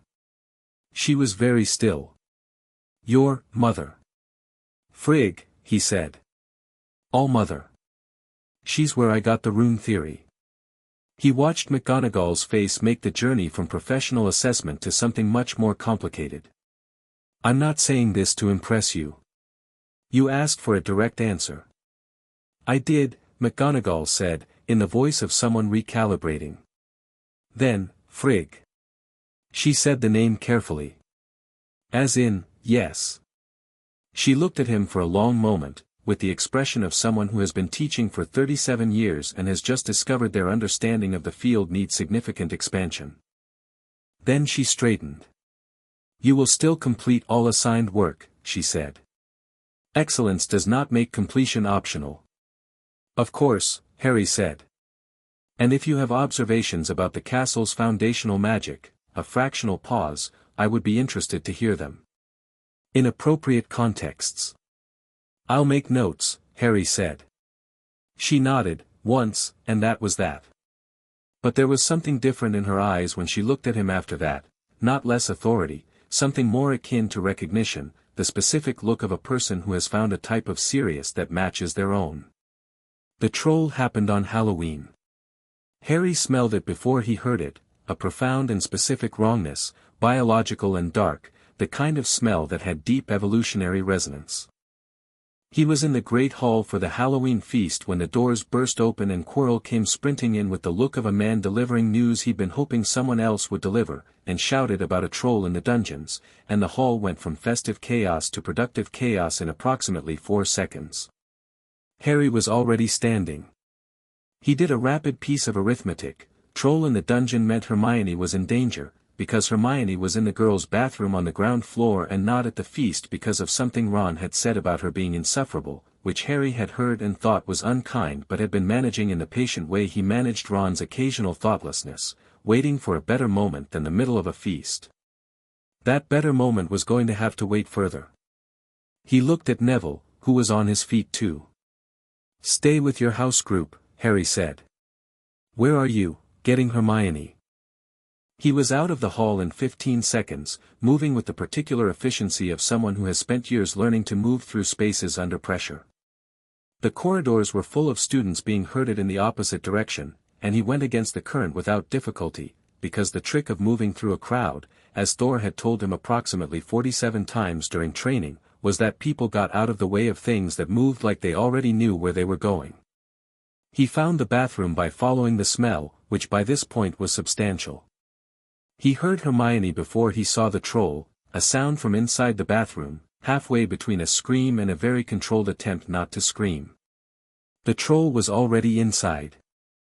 It was enormous in the way of things that had grown without any architectural obstacle, roughly 12 feet of gray-green muscle and aggression, and it had a club that it was currently swinging with the imprecise enthusiasm of something that had never been taught the difference between applying force and applying targeted force.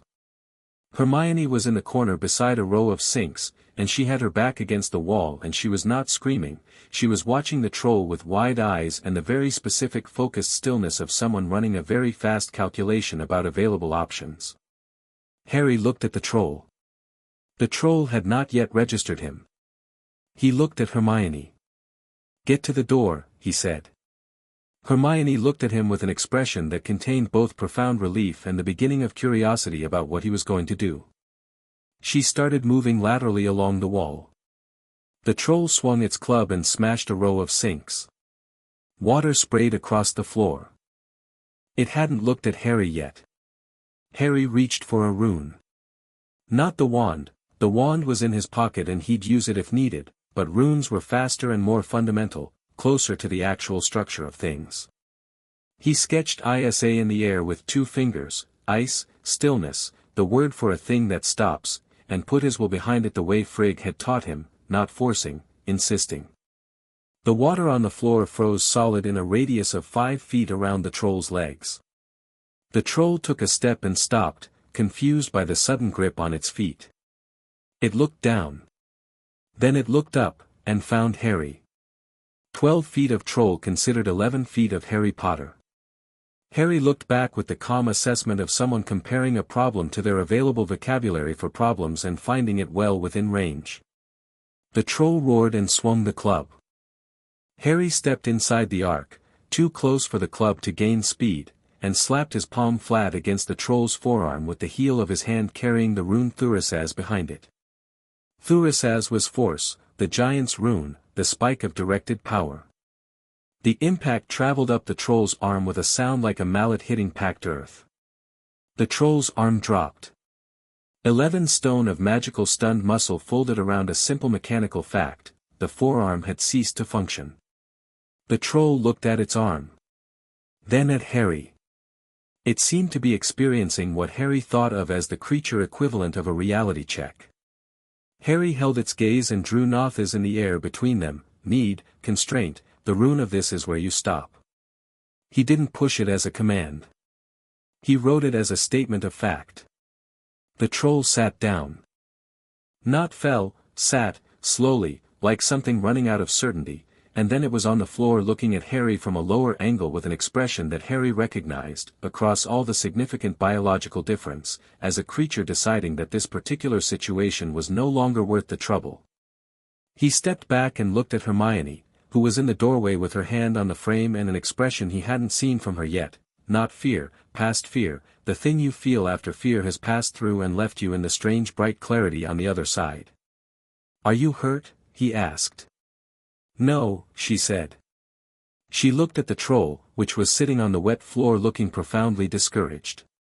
"You told it to stop," she said. "With the rune." "I told it that stopping was a fact," Harry said. "There's a difference. Commands can be refused. Facts are harder to argue with." She was quiet for a moment, looking at the troll, then at Harry. "Then, that's the most remarkable thing I've ever seen. You were watching for exits," Harry said. "I saw you moving before I said get to the door. That's good instinct, better than most trained fighters." She blinked.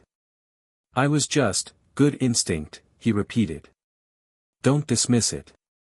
The doors at the end of the corridor burst open and McGonagall arrived at a pace that suggested she had been running, followed by Snape and Quirrell, and they took in the scene, troll on the floor, Harry standing between it and Hermione, no visible injuries on anyone except the troll, and McGonagall's face went through approximately 4 expressions in the space of 2 seconds before settling on the compressed composure of someone determining what the correct institutional response to a situation was. "Potter," she said. "Professor. Is Miss Granger harmed?" "No." She looked at the troll, which had not moved. Something in her expression suggested she was revising several assessments simultaneously. "The troll," she said carefully. "Has it been discouraged?" Harry said. Snape was looking at the rune still faintly glowing in the air where Harry had drawn Noth's. His expression was entirely closed, a professional mask, but his eyes were doing the thing they did when they encountered something they hadn't filed correctly yet. Quirrell was looking at Harry with the naked fear Harry had noted at the sorting and had been watching develop across the weeks, growing with the specific consistency of something that knew it was in the presence of something it couldn't plan around. The garlic smell was stronger tonight, but under it was the other smell, the darker thread, and the rune sense made its quiet alert like a rune half-carved. "Excellent," McGonagall said, in the tone of someone who has decided that the important thing is that no one is dead. 10 points to Gryffindor each. Miss Granger, Mr. Potter, with me. After, when the official debrief was done and the troll had been removed and Hermione had been delivered back to Gryffindor common room with the kind of institutional concern that manifested as hot chocolate and several questions about her well-being, Harry went to the window seat at the end of the dormitory corridor and sat looking out at the Scottish dark and turned his wand over in his hands. Neville found him there 20 minutes later. "Ron said something," Neville said, by way of opening, sitting down across from him. "About Hermione. Before the troll. He said, I know what he said." Neville was quiet. "She heard it. That's why she wasn't at the feast." "I know that too." Harry looked at the darkness outside. "He's going to apologize. He won't be told to, he'll just work it out. He's not unkind by nature. He's sometimes careless." He glanced at Neville. "Were you all right? In the hall?" "Fine," Neville said. "Worried about you. Fred and George Weasley said you'd handle it, and they said it very confidently, which was oddly reassuring." Harry smiled. "They're perceptive. They also said you'd probably do something that nobody could explain in a normal disciplinary meeting." Neville hesitated. "Did you?" "I told a troll that sitting down was a fact." Neville considered this. "How?" "A rune. Noth is. It's the rune of necessity and constraint. When you write it with enough intention, it doesn't instruct. It describes. And most things, even trolls, have a hard time arguing with accurate descriptions of reality." Neville turned this over. Outside, the wind was picking up, pressing at the old stones of the castle, and Harry felt the castle settle into it the way old things settle, not resistance, accommodation. "Could you teach me?" Neville asked. "The runes. Like you're teaching Hermione." Harry looked at him. The question had the quality of something asked from a deeper place than curiosity, the place that wanted the tool because it believed, for the first time in a while, that it was capable of using one. "Yes," he said. "Both of you together. We'll start properly after the weekend." Neville nodded, and they sat in companionable quiet while the castle breathed around them and the Scottish night did what it did, which was be large and dark and entirely unimpressed by anything happening inside the building. "Harry," Neville said. "Can I ask, is it strange? Being at school. After being where you were?" Harry thought about this genuinely. "Not strange," he said. "It's different. Asgard is, it's home. Hogwarts is interesting. There's a difference between those things but neither one is lesser." He paused. "What's strange is how much the wizarding world has built around a name, and how little any of it has to do with a person." "The boy who lived," Neville said, "and he said it the way you say something you've thought about from the wrong end for a long time." "You know the prophecy could have meant you," Harry said. Neville went very still. "Voldemort chose me," Harry said. "He made the choice. He looked at two boys and he picked one, and the one he picked, well. He touched the scar briefly. But the words of the prophecy fit you as well as they fit me. Born at the end of July. Parents who defied him 3 times. Neville was quiet for a long time. "I used to wonder," he said finally. "When I was little. Not wishing it had been me, it wasn't that, I just wondered if I'd have been, if anyone would have, he stopped. If anyone would have come, Harry said quietly. Neville didn't answer, which was its own answer. Someone will always come, Harry said, and he meant it not as comfort but as commitment, the specific kind of thing you say when you are the person who intends to be someone's evidence. That's not a pleasant platitude. That's something I'm telling you directly. He looked at Neville. Someone will always come. Neville looked at him for a moment with the expression of someone deciding whether to believe something or just wanting to believe it, and then his face did the thing it did when he decided, a kind of settling, a going solid, like ground after rain. Okay, he said. Good, Harry said. The castle creaked around them, old stone and old wood, winter pressing at its edges.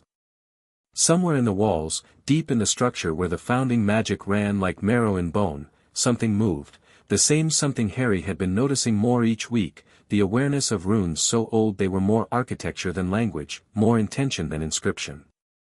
He pressed his hand to the stone of the windowsill. The castle pressed back. In the morning he would write to Frigg.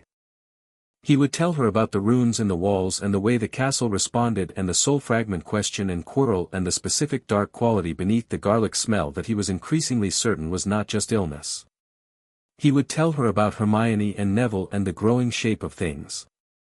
He would also tell her about the troll, because she would find out regardless, and there was no point in not telling her first. He could already hear her response, composed, warm, the particular pride she carried without displaying, and the rune sense moved through him at the thought the way warmth moves through cold stone on a summer morning. Not lonely. He was definitely not lonely. He went to bed, and slept without difficulty, and dreamed in runes. Chapter 4, What the Runes Remember. December arrived the way it always did in Scotland, not gradually but all at once, winter deciding overnight that it had been patient long enough. Harry woke on the first of the month to find the grounds entirely white and the lake a sheet of pewter under a sky the color of old iron, and he stood at the dormitory window for a moment appreciating the totality of it before going down to breakfast. The castle had been doing something new for the past 2 weeks. Not new in the sense of alarming, new in the sense of a conversation deepening, moving past pleasantries into actual content. The runes Harry had been feeling in the walls since September had started to become more specific, more directed, less like background presence and more like deliberate communication. He'd find certain corridors lit more warmly when he was cold. A door he'd been looking for, to a disused classroom on the 4th floor with good northern light that he'd wanted for rune practice, had simply opened one afternoon when he'd thought, clearly and directly, that he needed a quiet space. He'd stood in the doorway of the classroom and said, "Thank you." The dust motes had moved in patterns that were not wind. He'd started writing to Frigg about it in detail. Her responses were typically precise. She described what she knew of Hogwarts' founding enchantments, the intention that the 4 founders had embedded in the stonework, the particular quality of Rowena Ravenclaw's structural runes, which she described as the most technically accomplished of the 4 and which Harry recognized, from his own examination of the castle's deeper layers, as absolutely correct. Frigg's letters always carried the faint warmth of her presence, something in the ink that wasn't quite magic but wasn't quite not, and Harry kept them in the leather folio he'd brought from Asgard with the same care he kept his mother's letter. He was rereading Frigg's most recent, seated at the Gryffindor table with porridge going cold beside him, the hall filling up around him with the particular noise of 400 people deciding breakfast was more important than the cold, when Ron dropped into the seat across from him and pushed a plate of toast in his direction with the combination of casualness and intent that meant he'd been thinking about doing something for a while. "So," Ron said. "So," Harry agreed. Ron picked up a piece of his own toast and didn't eat it immediately, which meant the thing he'd been thinking about was going to take a sentence first. Harry waited. Ron was someone you could wait for. He got there, in his own time, in the particular way of someone whose instincts were good and whose expression of them was sometimes slow. "I was a prat," Ron said. "About Hermione. On Halloween." "Yes," Harry said. Ron looked at his toast. "I didn't mean it the way it landed.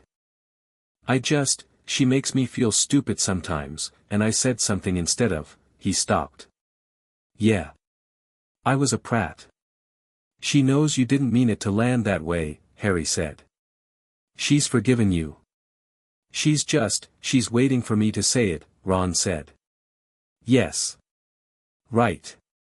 Ron stood up, picked up his toast and his pumpkin juice, walked 4 seats down to where Hermione was annotating her transfiguration notes, and sat down beside her and said something that Harry couldn't hear over the general breakfast noise.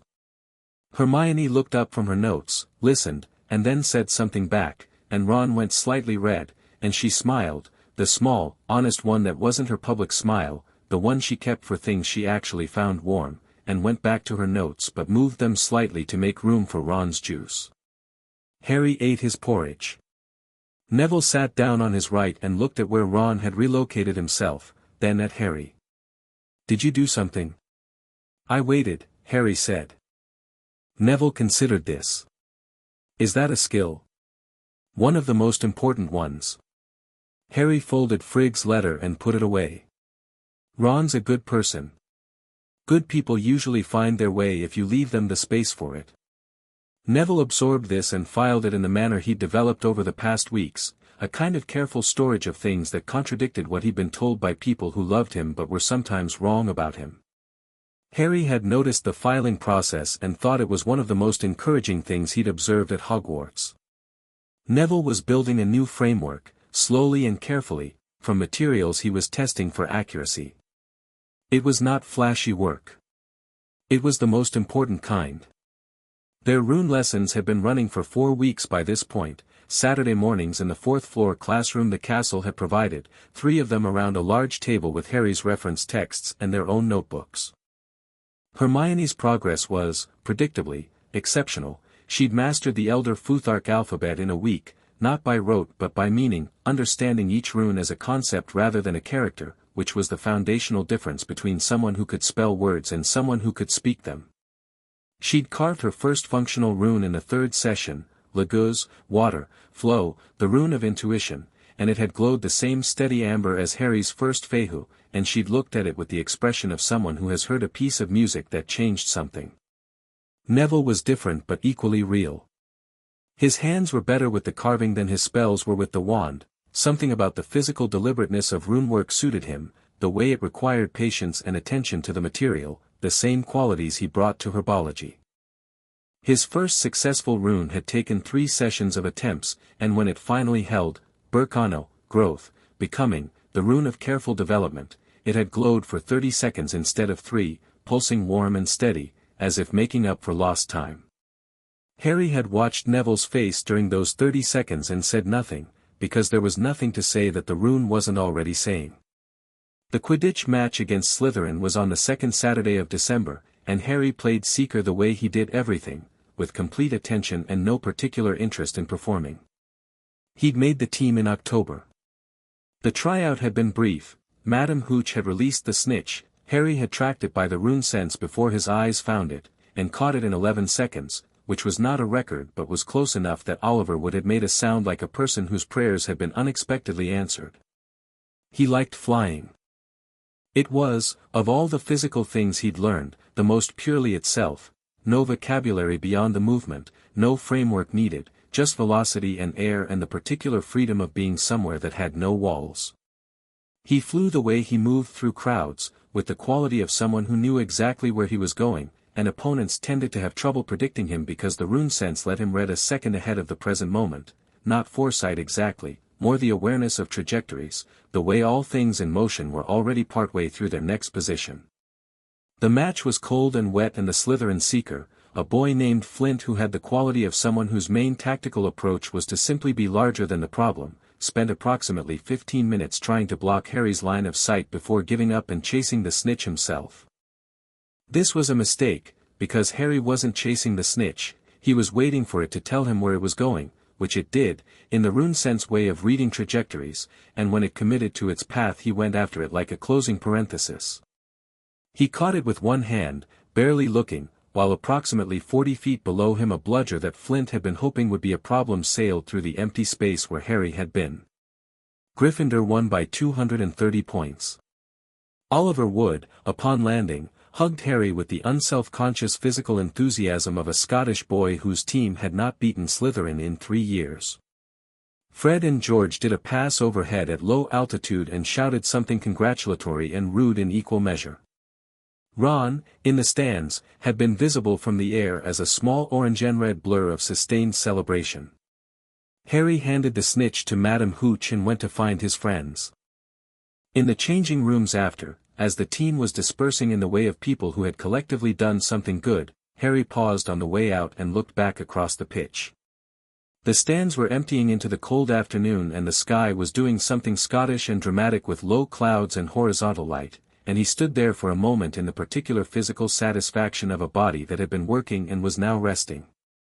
He thought about flying in Asgard, the winged horses, the Bifrost's pull, the way altitude over the 9 realms felt different from altitude over Scotland. Both real. Both good. Different the way two people you love are different from each other. He was still thinking about this when the rune sense caught something, and he turned. Quirrell was crossing the far end of the pitch, moving quickly, head down. He'd been at the match, Harry had seen him in the teacher's stand, and he was walking now with the gait of someone who wanted to be somewhere else before they were noticed. The dark thread beneath the garlic smell was stronger in the cold air, less masked. Harry watched him go. ISA, he thought, not the rune cast, just the concept. Stillness. Observe before acting. He'd been observing Quirrell for 3 months.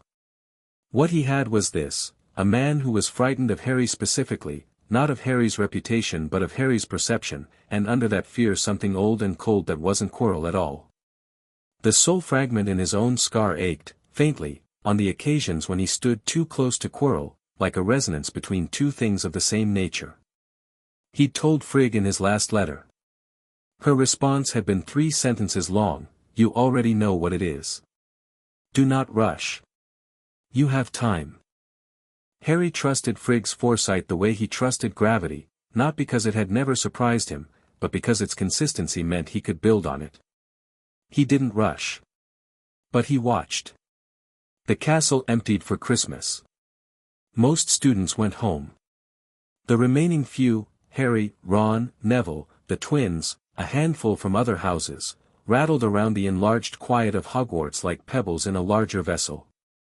The castle responded to the reduced population by becoming more itself, more intimate, warmer in small spaces, the magic of it more visible at the edges as though it needed the company of a few rather than the business of many. Harry didn't go home for Christmas. Not because he didn't want to. He'd received a letter from Odin that said simply we'll see you in summer with the attached understanding that the year needed to be completed as begun, and a separate letter from Frigg with a small package containing a rune-carved compass that oriented not to magnetic north but to true home, wherever you understood that to be. He'd opened it Christmas morning in the dormitory, turned it in his hands, and watched it spin and settle pointing at a direction that was not any cardinal point on the map. He'd put it in his pocket and gone down to breakfast. Ron had stayed, which Harry suspected had something to do with a quiet word between Mrs. Weasley and Ron about keeping Harry company, and probably some ambivalence in Ron himself about which direction home was pulling him.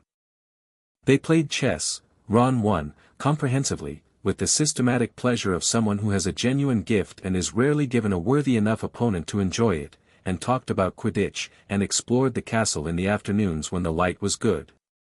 It was on one of these explorations, 3 days after Christmas, that they found the room.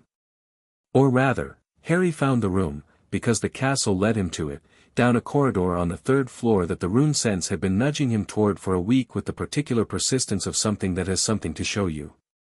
The room behind the door was large, high-ceilinged, and empty except for a single object in its center, an enormous mirror, floor to ceiling, ornate, with an inscription along the top in a script that took Harry 2 seconds to parse as an anagram, I show not your face but your heart's desire.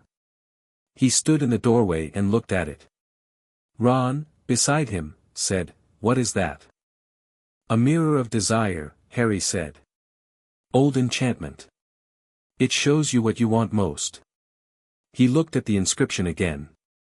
The rune sense moved over the mirror's surface like fingers over a page, reading. The magic was genuine and enormously old and had been here for longer than the castle's current purpose, brought here and placed and, recently repositioned. The dust around the mirror's base was disturbed, the stone floor showing the marks of movement. It had been moved here recently. Intentionally. He stepped into the room. Ron followed and stood in front of the mirror and went very quiet, very quickly, in the way of someone seeing something they want very much and are not certain they should admit to wanting. His face went through several private things that Harry gave him the privacy of not examining. After a minute Ron moved aside, expression closed in the specific way of someone putting something carefully away. "Your turn," Ron said. Harry stood in front of the mirror. He wasn't sure what he expected. The obvious answer, his parents, James and Lily Potter, the family that had been taken, was the answer the mirror seemed built for, the answer most people standing here would arrive at. And he did want that, he realized, in a specific and honest way that existed cleanly alongside the fullness of what he had. He wanted to have met them. He wanted to know what his mother's voice sounded like. He wanted to have known the version of his father who made Lily Potter write "Be brilliant, be careful, be kind when you can afford it." He looked at the mirror. The mirror showed him, himself. Sitting at Frigg's loom, the way he'd done as a child, watching her hands move through the grey and silver threads. Odin across the table with his maps. Thor's enormous arm around his shoulder. Loki at the gallery railing, deliberately not looking down, which was the Loki equivalent of looking down. Neville and Hermione in the fourth-floor classroom, the rune glow between them. Ron winning at chess. And at the periphery of the reflection, just visible at the edge, a woman with his eyes and quick handwriting, standing slightly apart, not intruding but present, watching. Not grief on her face. Not longing. Something quieter, the satisfaction of someone who sees what they hoped for and got. Harry stood in front of the mirror for a long time. He didn't feel the pull the mirror was designed to create, the compulsion to stay, to keep looking, to let the image substitute for the thing. He felt something else, the mirror reading him and finding that the gap between what he had and what he wanted was smaller than it expected, and the showing of the heart's desire revealing not an absence but a fullness that had a specific shape. He turned away when he was ready, without being pulled. Ron was watching him. "What did you see?" "Home," Harry said simply. "What did you see?" Ron was quiet for a moment. "My family," he said. "Me, with them but different. Like I'd done something." He paused. "Something they were proud of." Harry looked at him. "You will," he said, and meant it. Ron looked back at the mirror with the complicated expression of someone who is not sure whether to believe something and decides to try. "We should probably not come back," he said. "We shouldn't," Harry agreed. "Though I don't think we'll need to." Dumbledore found him the next evening. Harry was in the library, which was where he was most evenings, in the chair by the window with a good view of the grounds and his notebook open. He heard the footsteps approaching with the particular measured cadence of someone who walks as if they have all the time that exists, which Harry had come to understand as a quality of authority that had grown so large it had stopped needing to announce itself. The headmaster settled into the chair across from Harry with the air of someone who has arranged this meeting through the indirect method and is pleased with the arrangement. He was wearing robes of deep burgundy and his half-moon spectacles, and he had the twinkle operational at full capacity, and he looked at Harry with the warm regard of a grandfather visiting a favored grandchild. Harry closed his notebook and looked back. "I wonder," Dumbledore said, "if I might have a word." "Of course," Harry said. "I understand you've been exploring the castle." Warm. Conversational. The tone of someone sharing a pleasant observation. "I have," Harry said. "Hogwarts is extraordinary," Dumbledore said. 7 years often isn't enough to know it fully. I have been here for many decades and I still find," he smiled, "surprises. It's a very deliberate castle," Harry said. "It knows what it's doing." A fractional pause. Barely visible. Someone less attentive might miss it. "An interesting way to put it," Dumbledore said. I understand you also came across the Mirror of Erist. He said it without transition, pleasantly, in the same warm conversational register, and the pleasant seamlessness of it was exactly the thing Harry had been waiting to see, the first overt move, dressed in grandfather warmth. Yes, Harry said. A remarkable object, Dumbledore said. It shows us our heart's desire. The happiest man alive would see only himself reflected in it. He paused. May I ask what you saw? Home, Harry said. I told you this just a moment ago. I told Ron, actually, and you're asking me because you want to know which version of home and what the mirror found at the center of me. He looked at Dumbledore pleasantly. You can ask the direct question if you'd like. Dumbledore's expression didn't change, which was itself a kind of change, the twinkle holding slightly more still than it had been, the way a candle holds still in a room where the air has shifted.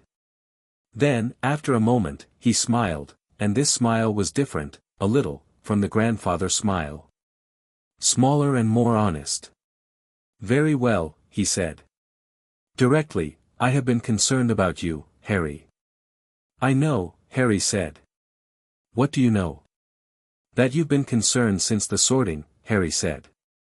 Before that, since your surveillance of number 4, Privet Drive confirmed that Albus Dumbledore's plans for Harry Potter had produced something other than what the plans required. He kept his voice entirely pleasant. A weapon needs to be afraid. A weapon needs to believe it has no other value. You put me in that cupboard with very good intentions and very bad maths, and then Odin came and the maths changed. The library was very quiet. Somewhere deep in the stacks, a book shifted on its shelf. Dumbledore was still.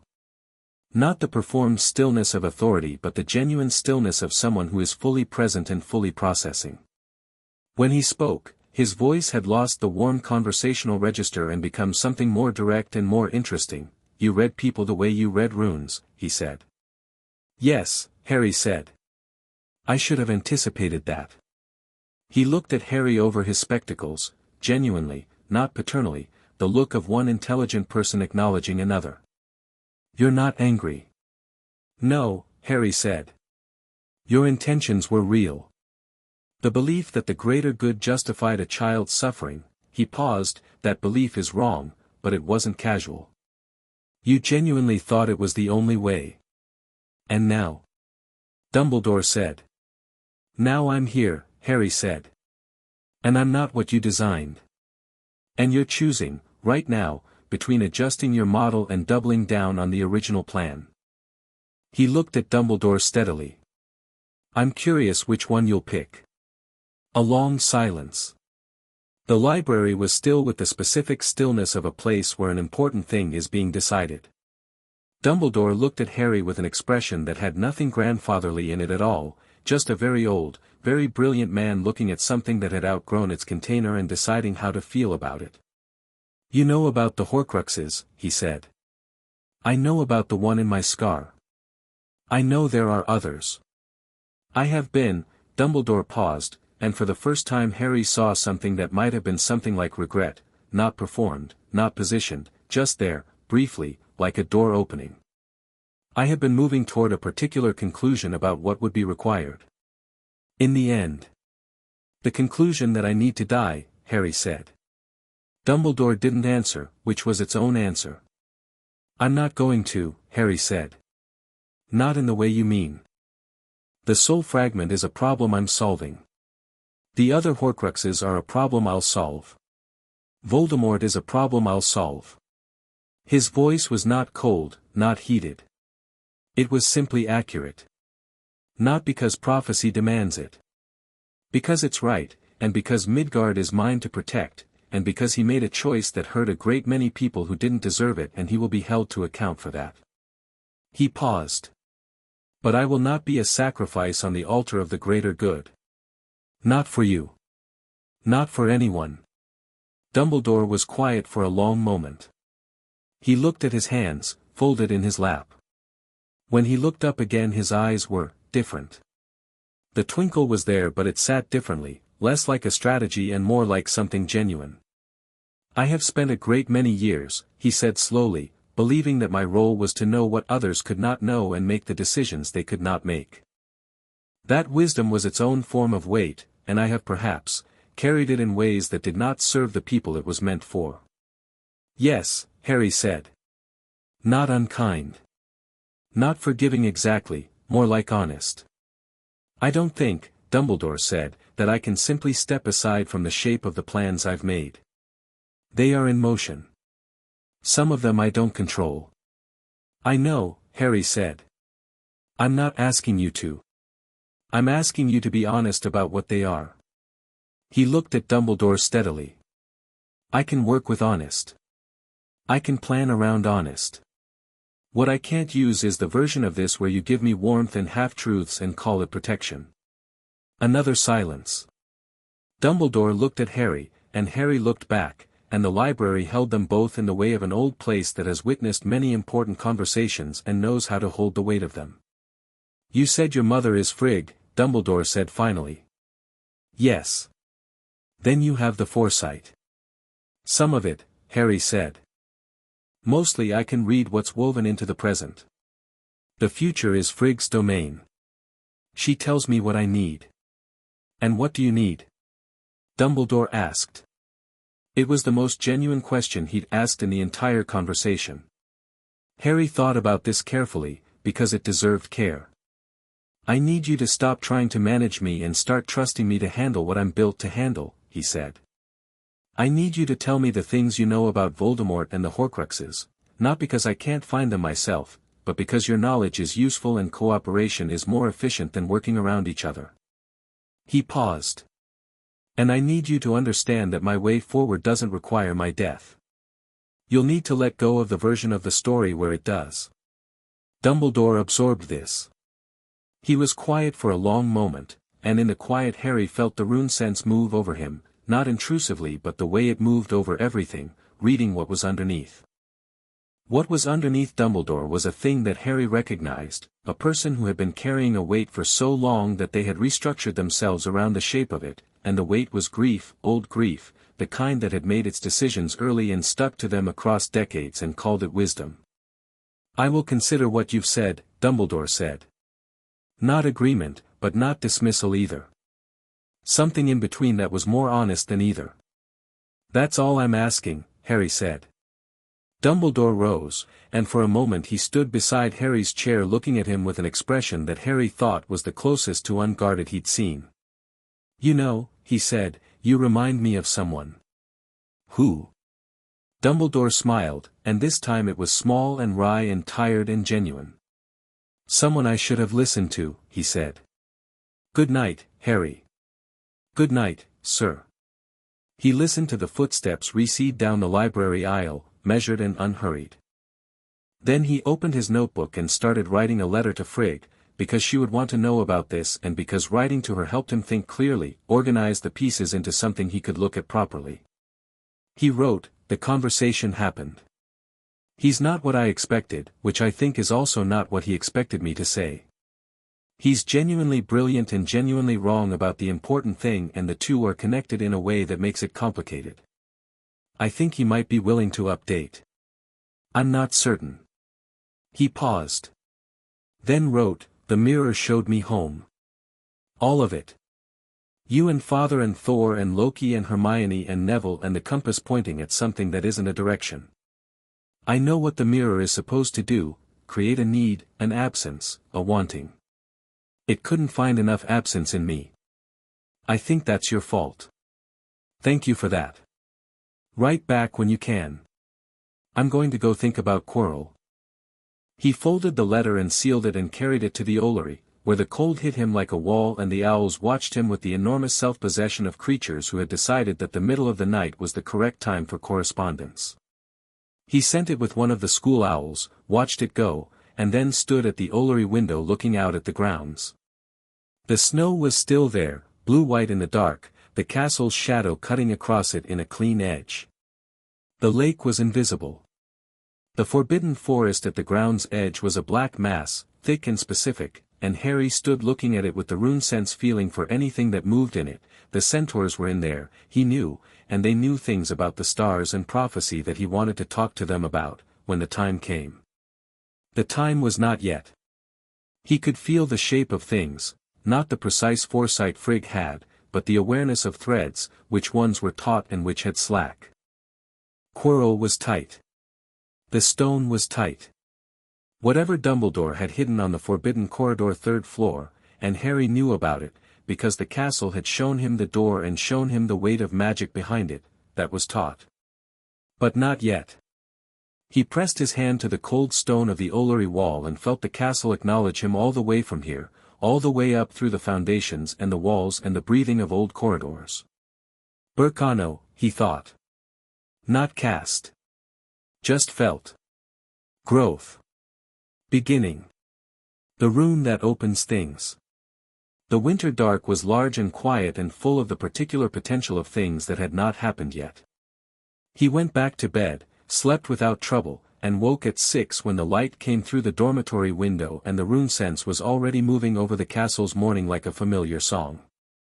Chapter 5. The Stone and the Shade. January came in hard and stayed hard, and February was worse, and March arrived like someone who had been outside in both of them and had opinions. The castle ran fever-warm through all of it, which Harry understood as the building doing what it could. The rune sense had been moving with increasing urgency through the walls since Christmas. Not alarm, not quite, but the quality of something paying close attention to a developing situation. Like a person who has not yet stood up from their chair but has put down their book. Harry had been paying close attention too. Quirrell had deteriorated visibly across the term. The frightened quality Harry had noted at the sorting had deepened into something more specific, a man in sustained inner conflict, pulled between what he was and what was occupying the back of his head, and losing ground in the negotiation steadily. The garlic smell had increased until students in defense class were breathing through their mouths. The turban had been rewound twice, poorly, in February, suggesting whatever arrangement kept it in place was being maintained with less and less of Quirrell's available attention. Harry watched, and waited, and read the threads. He'd told Hermione and Neville about Quirrell in February. Not the full theory, not the word Voldemort attached to it, not yet, but enough.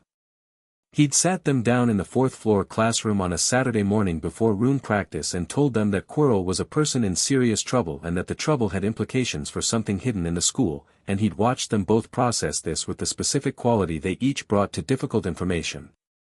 Hermione had asked 4 clarifying questions in rapid succession and then gone still and said, "The 3rd floor corridor."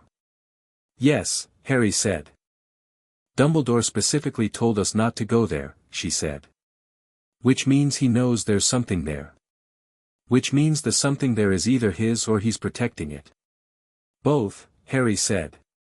"He's hiding the Philosopher's Stone.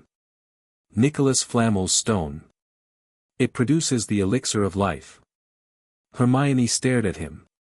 "How do you know that?" "The castle showed me the door," Harry said.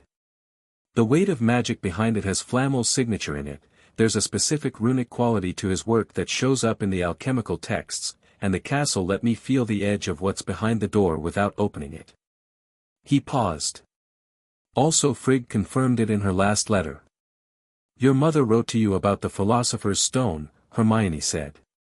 "She writes to me about most things." Neville had been quiet through this, watching Harry with the steady attention he developed over the months, less the wide-eyed quality of early September and more something grounded, a kind of readiness. "What are we going to do?" he asked. "I'm going to deal with it," Harry said. "When the time is right." "How do you know when the time is right?" Neville asked. "The runes," Harry said. "When the threads pull tight enough, the situation tells you." He looked at both of them. "I'm telling you this because you're my people and you deserve to know. Not because I need backup." "What if we want to provide backup anyway?" Hermione said, in the tone of someone making an argument they've already assembled. "Then I'll tell you when I'm going," Harry said. "And you'll know I said that because I trust you, not because I need you." Hermione had the expression of someone who found this simultaneously respectful and frustrating, which was a normal expression for her when Harry said something that was true in an inconvenient direction. She'd made a note in her rune notebook, under a heading that Harry had seen in a glance read Harry, decision frameworks. He'd found this deeply endearing and not mentioned it. The threads pulled tight in May.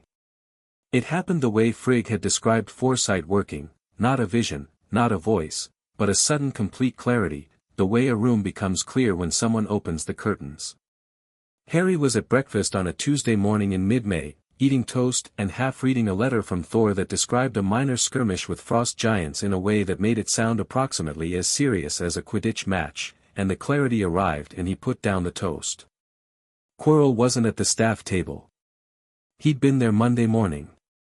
His absence on a Tuesday wasn't unprecedented. He was a man who was visibly struggling to maintain the routines of a functioning person, but Harry felt the rune sense react to the absence the way it reacted to things that had meaning, and he thought, tonight. He finished breakfast. He went to Charms.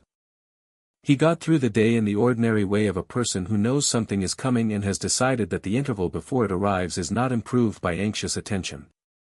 At dinner he caught Hermione's eye across the table. She looked at him with the directness she'd been developing for months now, the ability to ask a question without words. He gave a slight nod. Her expression said, "Tonight then." His said, "Yes." Neville, beside her, noticed the exchange. His jaw set in the quiet, solid way it had been doing since the troll, not bravado, just the decision to be present when present was needed. After dinner Harry went to his dormitory and sat on his bed for a while, doing the thing he did before something significant, which was simply being still. Not meditation, not preparation, just, sitting inside the present moment, feeling its texture. The castle breathed around him. His rune sense moved through it, reading. He took stock. The soul fragment in his scar was there as always, quiet, contained, a persistent dim ache in the back of his awareness that he'd learned to treat as information rather than threat. Frigg had told him what it was made of, what held it there, what would release it. He had a rune sequence built for it, months of work, careful work, the most precise thing he'd ever attempted, because the soul wasn't physical and the rune had to exist at the level of something deeper than physical, had to argue with reality at the layer where soul and existence negotiated the terms of their relationship. He wasn't going to use it tonight. Tonight was about Quirrell. He put on his jacket, pocketed his wand, and went downstairs. Hermione and Neville were in the common room. Ron was there too, which Harry hadn't expected. He was sitting in the armchair by the fire, and he stood up when Harry came down with the expression of someone who has been waiting and is glad the waiting is done. "Hermione told me," Ron said. "I'm coming." Harry looked at him. Ron had the quality tonight of someone who had made a decision from a real place, not performing loyalty, actually feeling it. "All right," Harry said. Ron blinked, apparently having prepared for more resistance. "Just, all right? You're quick and you think well under pressure," Harry said. "You beat me at chess. I can use the kind of mind that sees the whole board." Ron went slightly red in a way that was clearly pleased and slightly embarrassed. He picked up his wand from the side table and pocketed it without further comment. The four of them went out of the common room and into the castle. The corridors were quiet. The castle was doing something Harry had noticed on a few previous late-night walks, a specific kind of stillness that was different from the early morning stillness, more like a held breath than a natural quiet. The torches were lower than usual. Some were out entirely. The castle was not hiding them, it was simply, present, watching, acknowledging what was about to happen in the particular way of something old enough to have seen things begin many times. Harry pressed his hand briefly to the wall as they passed through the entrance hall. The stone was warm. "The castle knows," Neville said softly, behind him. "Yes," Harry said. They went up to the third floor, and the corridor Harry had been directed toward twice by the castle's quiet insistence was there, and the door at its end was unlocked, not by any spell Harry could detect but simply open, the latch disengaged, as if something had preceded them and forgotten to close it. Quirrell had come this way tonight. The rune sense could feel the trail of it, not footprints but the magical residue of someone moving with purpose and desperation, the specific footprint of intent. The door led to a room with a trap door, and the trap door was open too. Harry looked down into the dark. Then he looked back at the three of them. If something goes badly wrong, he said, the priority is getting word to Dumbledore. He's in the school tonight. I felt him in the western wing when we left the common room. You can find him. He paused. Nothing is going badly wrong, but I want you to have the plan. We'll be right behind you, Hermione said. I know, Harry said. He dropped through the trap door. The devil's snare came first. It reacted to Harry the way plants often reacted to him, with a kind of uncertainty, reaching tendrils slowing as if reconsidering, which Harry attributed to the rune sense operating at a level the plant could feel even if it couldn't process. He carved Soilo lightly in the air, sunlight, clarity, the rune that makes dark things reconsider, and the plant contracted from the light it couldn't see but could feel, and he dropped through cleanly. He heard Hermione behind him, oh. It's Devil's Snare, don't struggle, and then the sound of Lumos Solum produced at a volume that suggested Hermione had decided that if she was going to do something she was going to do it completely. The next room was full of flying keys. Hundreds of them, silver and gold, on wings of every size, circling the ceiling in the complex drifting pattern of things that were enchanted to be sought. The rune sense read their trajectories the way it read Quidditch, not chasing but waiting for the pattern to show its logic. There was a door at the far end, old iron, with a keyhole that was slightly more tarnished than the others, a different age of metal, and Harry felt that's the one before he consciously processed the visual evidence. He didn't bother with a broom. He sketched Radho in the air, the journey rune, the rune of direct movement toward a destination, and let it do the geometric work of the thing, which was that the path from here to the key was already the shortest path, already existing, already real, and all he needed was to walk it. The key moved toward him as he moved toward it, a matter of matching trajectories, and he plucked it from the air with one hand and opened the door while the others were still landing. The chess room made Ron go very still and then very clear-eyed in the way Harry had seen him go over a chessboard, the specific quality of someone in full command of their best skill. The pieces were enormous, marble white and marble black, and they looked at the four of them with the particular blank attention of things that were going to require payment. This one's mine, Ron said. Harry looked at him. Yes, he agreed, and stepped back.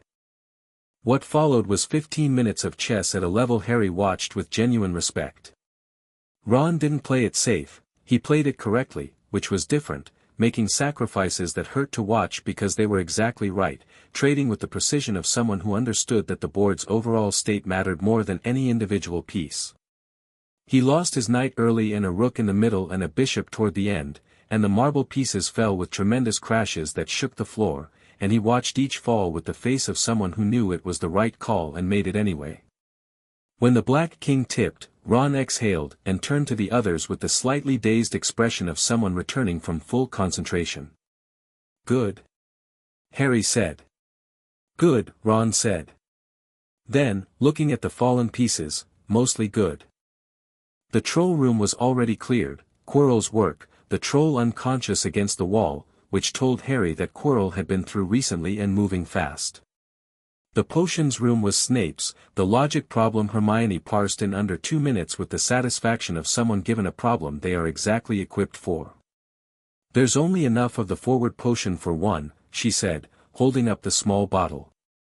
I know, Harry said. She looked at him. Harry, I'm the one going through, he said, not unkindly. You three go back. There's nothing beyond this door that requires more than one person. You don't know that, Hermione said. I do, he said simply. Runes remember, Hermione. I read what's coming the same way you read a logic problem, the answer's there in the structure, if you look at it properly. He paused.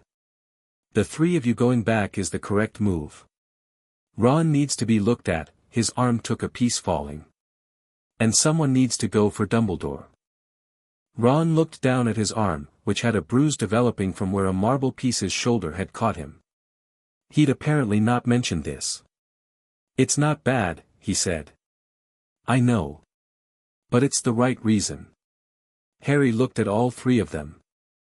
I need you out there. That's not dismissal. That's assignment. Hermione pressed her mouth together in the expression she made when she was accepting something she didn't fully like.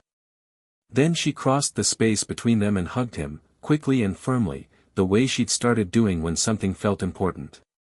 "Come back," she said. "Obviously," Harry said. Neville gripped his shoulder briefly. Solid, no words, which was the Neville equivalent of a great deal of words. Ron clapped him on the back with his good arm. Harry drank the forward potion. It was cold as deep water and then gone, and the flames parted, and he went through.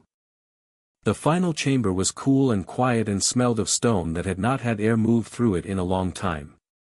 Flamel's quality was stronger here, that specific alchemical runic signature, and the Philosopher's Stone was present somewhere in the room. Harry could feel it the way you feel a fire in a cold room, a radiant specific warmth. Quirrell was standing in front of the mirror of Eriste. He had his back to Harry, and he was looking at the mirror with the concentrated desperation of someone who has been standing here for a while and is getting more desperate rather than less. His turban was slightly askew. The smell was very strong. "It doesn't work that way," Harry said. Quirrell spun. The fear on his face was immediate and real, and underneath it was the other thing, the cold presence, the Voldemort thread, which Harry could feel much more clearly here, in this small room, resonating with the fragment in his own scar in the uncomfortable way of two things that know they belong to the same broken whole. "Potter." Quirrell's voice was his own voice, frightened. "Then it wasn't. How did you get through?" "I walked," Harry said. The voice that came from Quirrell's mouth in response to this was not Quirrell's voice, and had not been for quite some time. It had only been Quirrell's mouth. It was thin and cold and carried the specific quality of a person who has spent years as something less than a person and has forgotten the warmth that the full version required. "You are full of surprises, boy." "I've been told," Harry said pleasantly. He looked at Quirrell's turban. The rune sense moved over it with the particular quality it had near the soul fragment in his scar: resonance, recognition, two pieces of the same broken thing acknowledging each other. The fragment in the turban was the strongest he'd felt. A shade, Frigg had called it. What remains when a soul has fractured itself past a certain point, not a person anymore, not in any meaningful sense, but a will and a need and the shape of a person without the substance. "Step aside," the voice said. "Let me have the stone. I have no quarrel with you, child." "You killed my parents," Harry said. The voice was even, informational. "Necessary," the shade said. "As your death was necessary. As all of it was necessary." A pause, and in the pause something moved in the quality of the voice, not regret, something adjacent to regret that had calcified into justification across years and dark places. "The strong survive. The weak provide. This is the only true law." "It isn't a law," Harry said. "It's what you told yourself when you chose to become what you are." He walked further into the room, toward the mirror. Quirrell's body tracked him, the shade's attention moving with the focused intensity of something that did not have many resources left and was committing what it had. "Don't come closer. I need to look at the mirror," Harry said. "The stone is in the mirror shows, stop." Something in the voice cracked slightly, a fissure in the cold control. "How are you not afraid of me?" Harry stopped in front of the mirror and looked at his reflection. The mirror showed him the stone, already in his pocket, which was Dumbledore's enchantment. The only way to get it out was to want it without wanting to use it, and the stone dropped into his pocket with a weight that was disproportionate to its size. He turned around. "Because you're a shade," Harry said. "You fractured your own soul into pieces and scattered them in objects and other people, and you've spent a decade in the back of another man's head, and you're here because you need to drink from a stone to have a body again." He paused. "That's not power. That's what's left when power has consumed everything else." Quirrell lunged. Not a spell, Quirrell's hands, directed by the shade's desperation, reaching for Harry's throat with the specific intention of taking the stone. Harry caught his wrists. The contact was immediate and total, and he felt it in the rune sense like touching a live wire, the shade in the turban, the fragment in his scar, both of them reacting to the closeness with the chaotic resonance of a broken thing encountering its other broken pieces. Quirrell screamed. Harry felt what Frigg had told him he would feel. The shades were pressing outward, looking for purchase, looking for somewhere to go.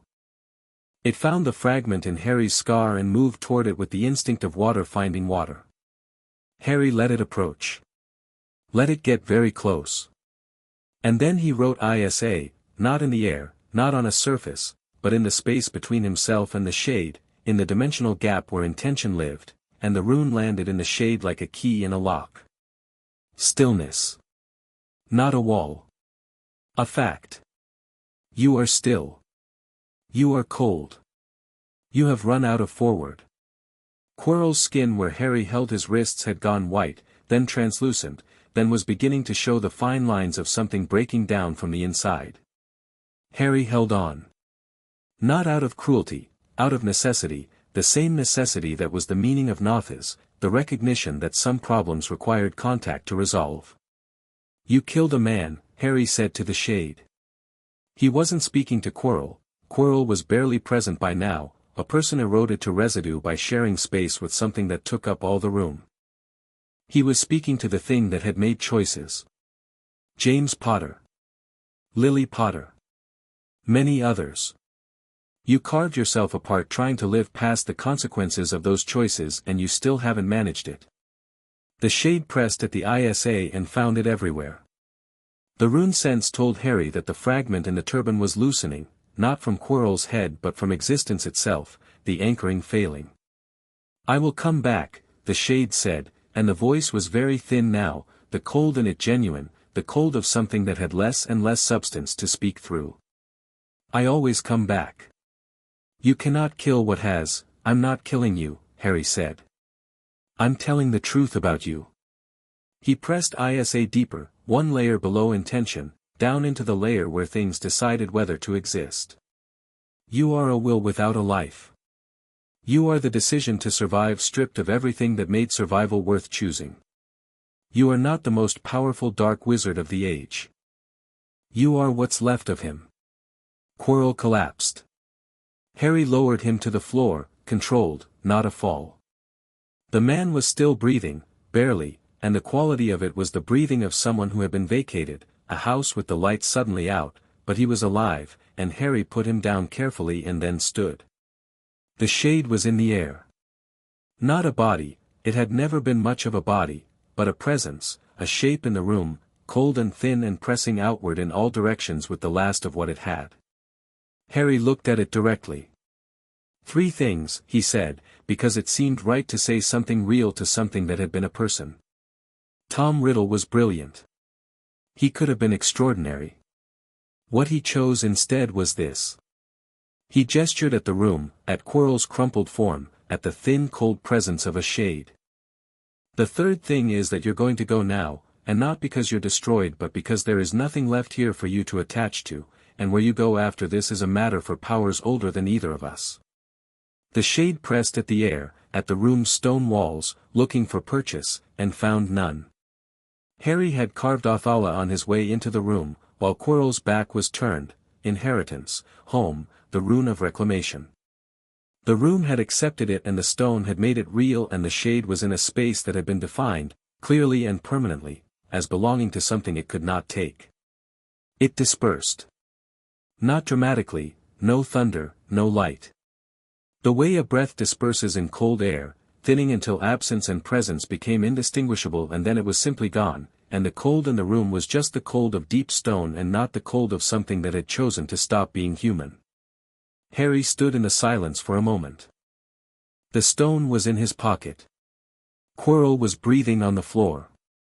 The mirror of Eriste stood behind him reflecting nothing he needed to look at. He pressed his hand to the wall. The castle responded, warm, immediate, present in the way it had been all year, the way it had been since September, since he'd first walked its corridors at 6 in the morning and felt it paying attention. He felt something in the response that wasn't just acknowledgement. Something more like relief. The specific relief of a very old thing that has been holding itself around something bad for a long time and felt it finally release. I know, Harry said. Me too, He picked up Quirrell, carefully. The man weighed less than he should, eroded by months of hosting something that didn't care what it used, and carried him toward the stairs. The rune sense traced through the castle above him, feeling for Dumbledore. There, western wing, descending rapidly, which meant someone had reached him. Hermione, most likely, who would have gone for the headmaster with the efficient urgency of someone who had been given an assignment and intended to execute it perfectly. Harry climbed with Quirrell over his shoulder, through the chess room where the marble pieces had righted themselves and were standing in the initial positions with the patience of things that reset, through the key room where the keys drifted without urgency now, through the devil's snare which had fully retreated to the walls, and up through the trap door into the third-floor corridor. Dumbledore was there, at the far end, moving fast in the way of someone who had stopped performing unhurriedness. He stopped when he saw Harry. They looked at each other across the corridor. Dumbledore's eyes moved from Harry to Quirrell to the trap door to Harry's face, reading quickly. "The stone," he said. Harry reached into his pocket and held it out. Dumbledore took it with the careful hands of a man taking something he knows is dangerous to have. He turned it over once, then looked at Harry. "Are you hurt?" "No." "Quirrell?" "Alive. Needs care." "He's been," Harry considered how to say it, "vacated. The shade used him up. He'll need time." "The shade," Dumbledore said. "Voldemort." "What remained of him," Harry said. "He's dispersed. Not destroyed. I don't have the means to destroy him fully, the other Horcruxes need dealing with first. But he's gone from here. He has nothing to anchor to in this building." Dumbledore was quiet for a moment, looking at Quirrell. Something on his face was the expression Harry had glimpsed in the library, the small honest one, not the grandfather warmth, just a very old man looking at the cost of his decisions made visible. "I should not have let it get this far," he said. "No," Harry agreed. "But it's dealt with now." "Harry, we can talk about the rest of it," Harry said. "The Horcruxes, what you know, what I know, what the plan is going forward. I want that conversation, and I want it soon, and I want it honest." He looked at Dumbledore steadily. "But right now Quirrell needs the hospital wing and I need to find my friends." Dumbledore nodded. He moved to take Quirrell, and Harry let him, and watched the headmaster carry the man down the corridor with the careful guilt of someone who is beginning, perhaps, the long process of not using people as instruments. Harry walked the other way. The rune sense found Hermione and Neville and Ron at the entrance to the corridor, crowded in the doorway, which meant they had gone for Dumbledore and then come back, because they were the kind of people who went for Dumbledore and came back, and Harry felt the specific warmth of that, not surprised, just confirmed, the feeling of a thing you knew being shown to be true. Ron's arm was being held against his chest with the other arm, which was a Ron approach to injury. Neville had apparently been pacing, judging by the path he'd worn in the dusty floor. Hermione stopped moving the moment she saw Harry and looked at him with the full directness of her attention, the quick read, the assessment. "Fine," Harry said, before she could ask. "The shade," she said. "Dispersed. Quirrell's alive. The stones with Dumbledore." He looked at all of them. "Ron, hospital wing." "It's really not, Ron." Ron went, with the expression of someone accepting that the battle for this particular position has been lost. Neville fell into step beside him, which was the kind of instinctive accompaniment that doesn't require explanation. Hermione walked beside Harry, and they were quiet for a moment in the particular quiet of people who have been on opposite sides of a wall for something important and are back on the same side. Then she said, "The rune. In the chamber. What did you use?" "Isa," he said. "And Othala. In combination." She was quiet for a moment, working it out. "Then, you claimed the space before he could. Made it definitionally inhospitable to a shade." "Yes. And Isa at the level of the shade's own intention, not a wall but a fact about its state of being." "Yes. That's," she paused, and the pause had the quality of Hermione encountering something she needed better language for.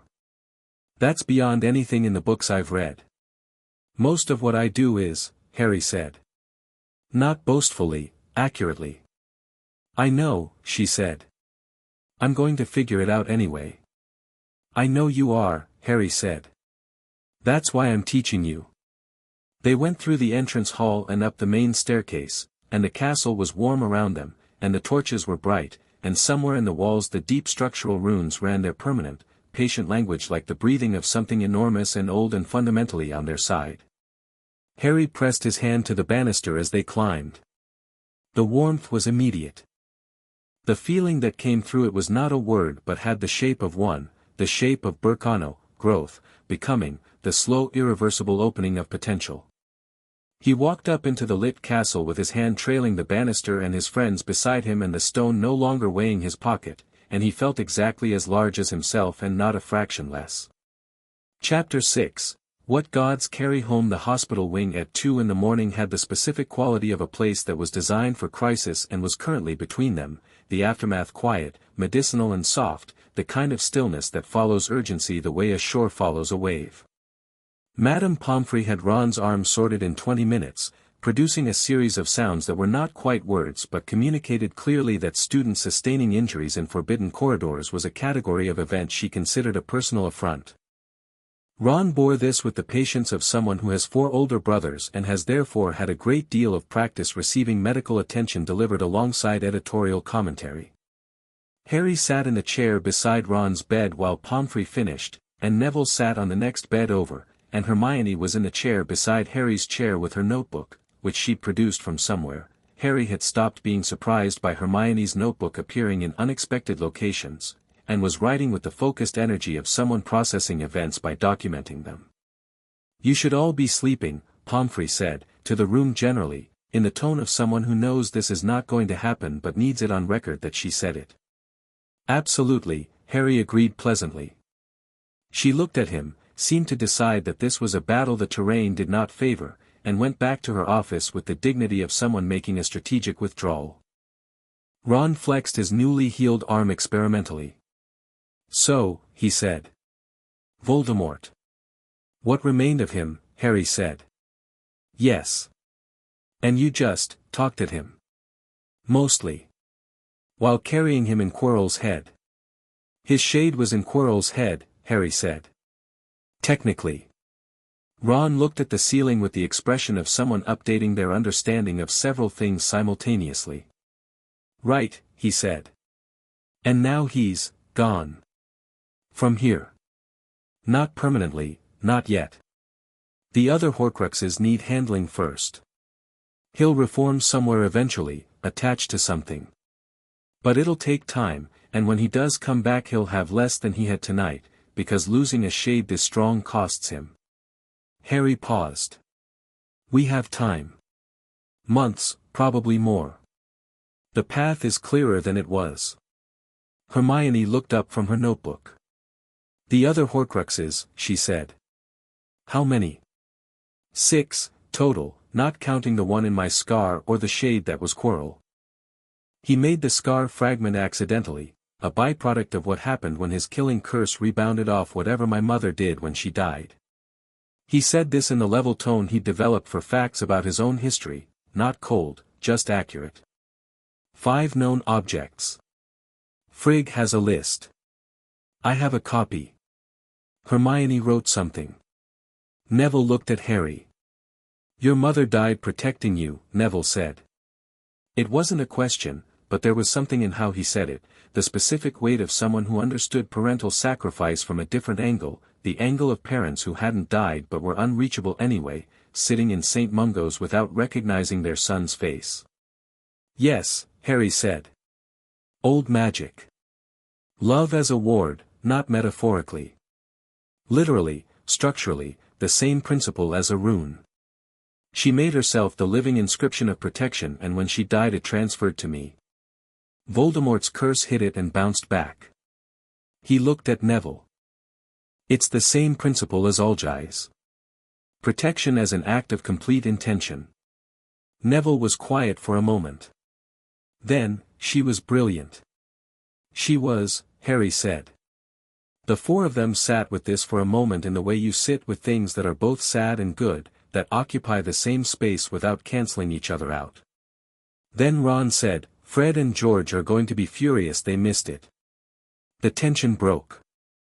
Hermione made a sound that was clearly a laugh disguised as something else, and Neville smiled, and Harry felt the warmth of it, the specific warmth of four people who had been through something together and were on the other side of it, and it was the same warmth the castle had been giving him all year, the same warmth as Frigg's letters and Odin's hand on his shoulder, the same warmth in different containers.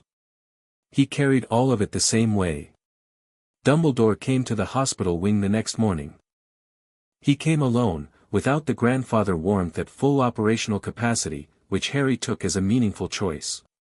He was simply himself, old, brilliant, carrying his particular weight, wearing robes of dark blue with silver stars that were genuinely moving across the fabric, and he looked at the four of them in the hospital wing.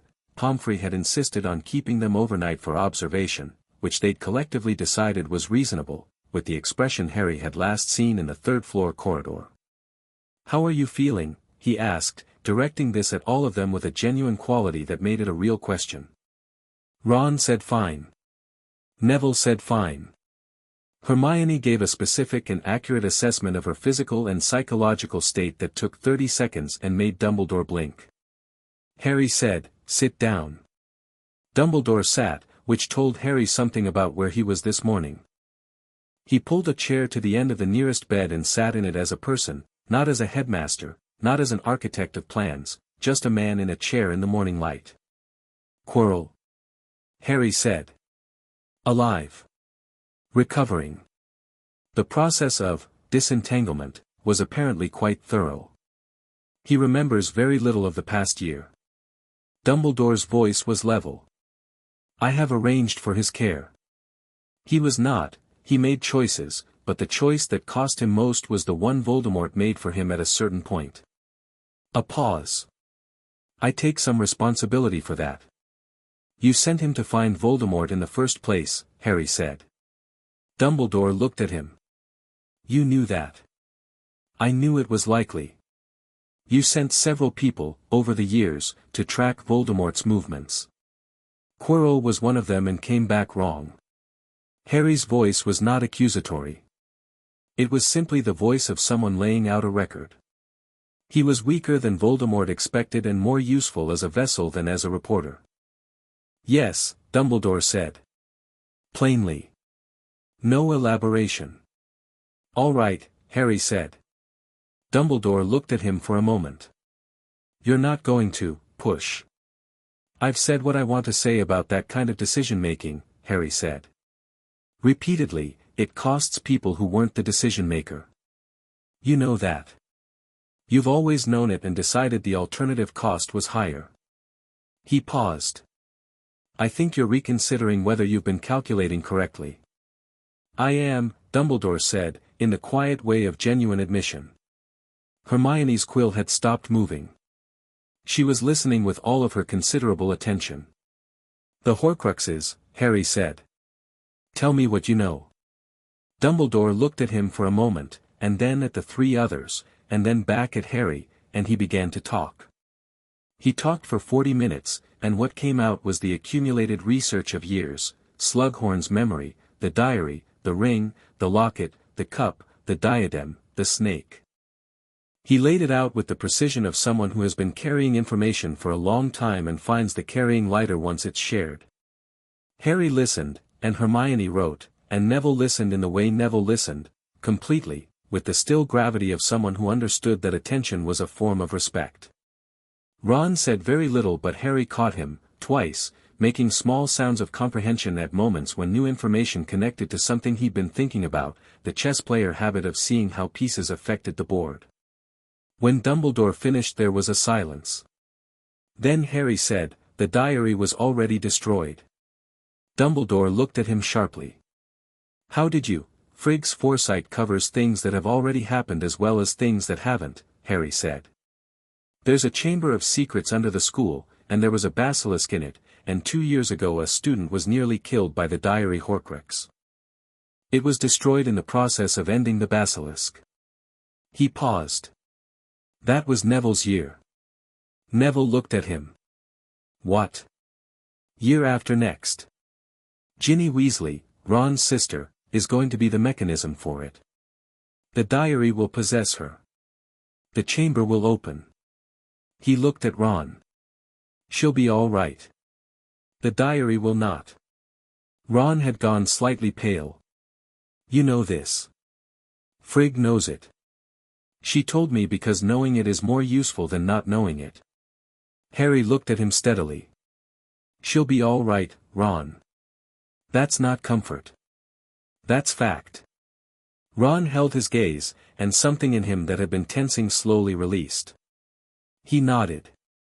Dumbledore was watching Harry with the expression that had become familiar across the year, the recalibration expression, the ongoing process of updating a model that had been built on incomplete data.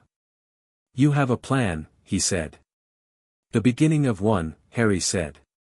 The ring and the locket and the cup and the diadem. 5 objects including the snake and the diary already handled. The snake will be last, she's too close to Voldemort to reach before he's weakened.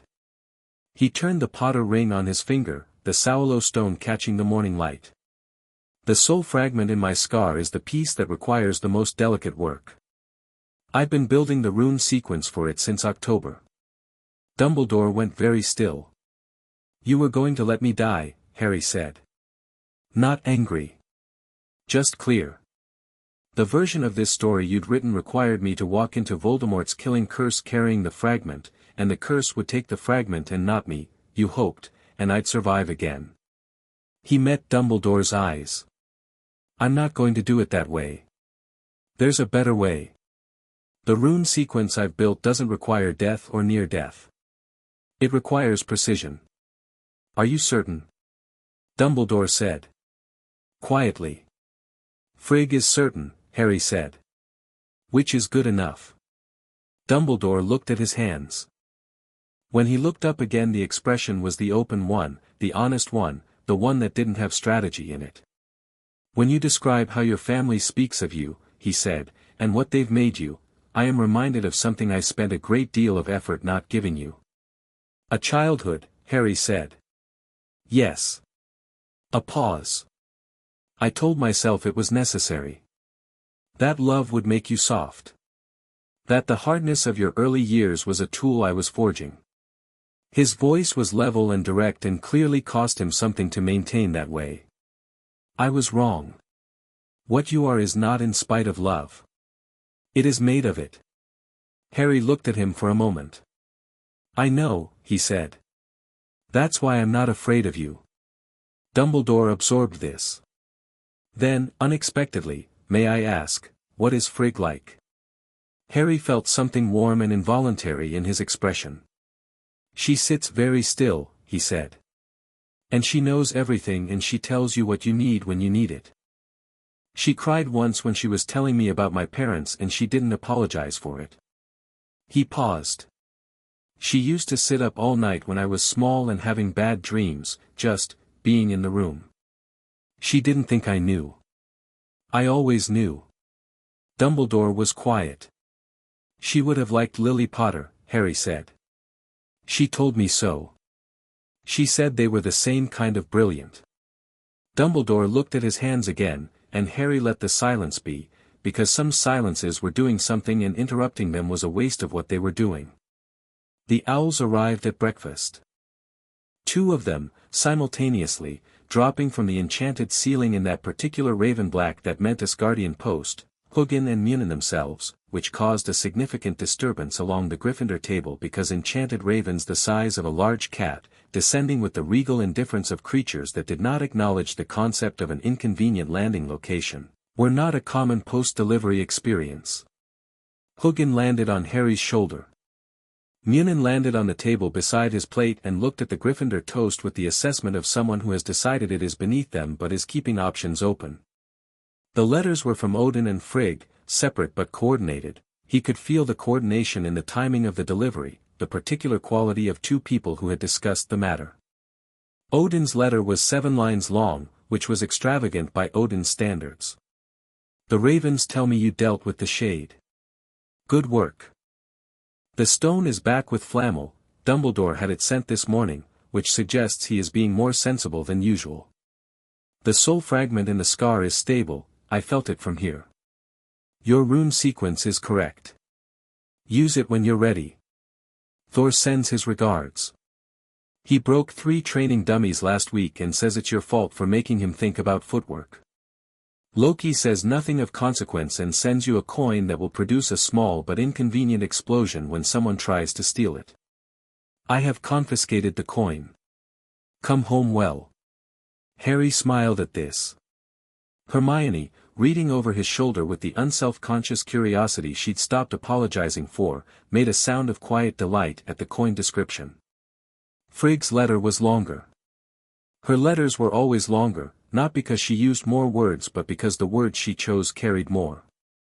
I have been sitting with you all night in the way I do, she wrote, which you have always known and never mentioned, which is one of the things I love most specifically about you. The shade is dispersed and will take time to reform and attach, and by that time the path will be clearer than it is now.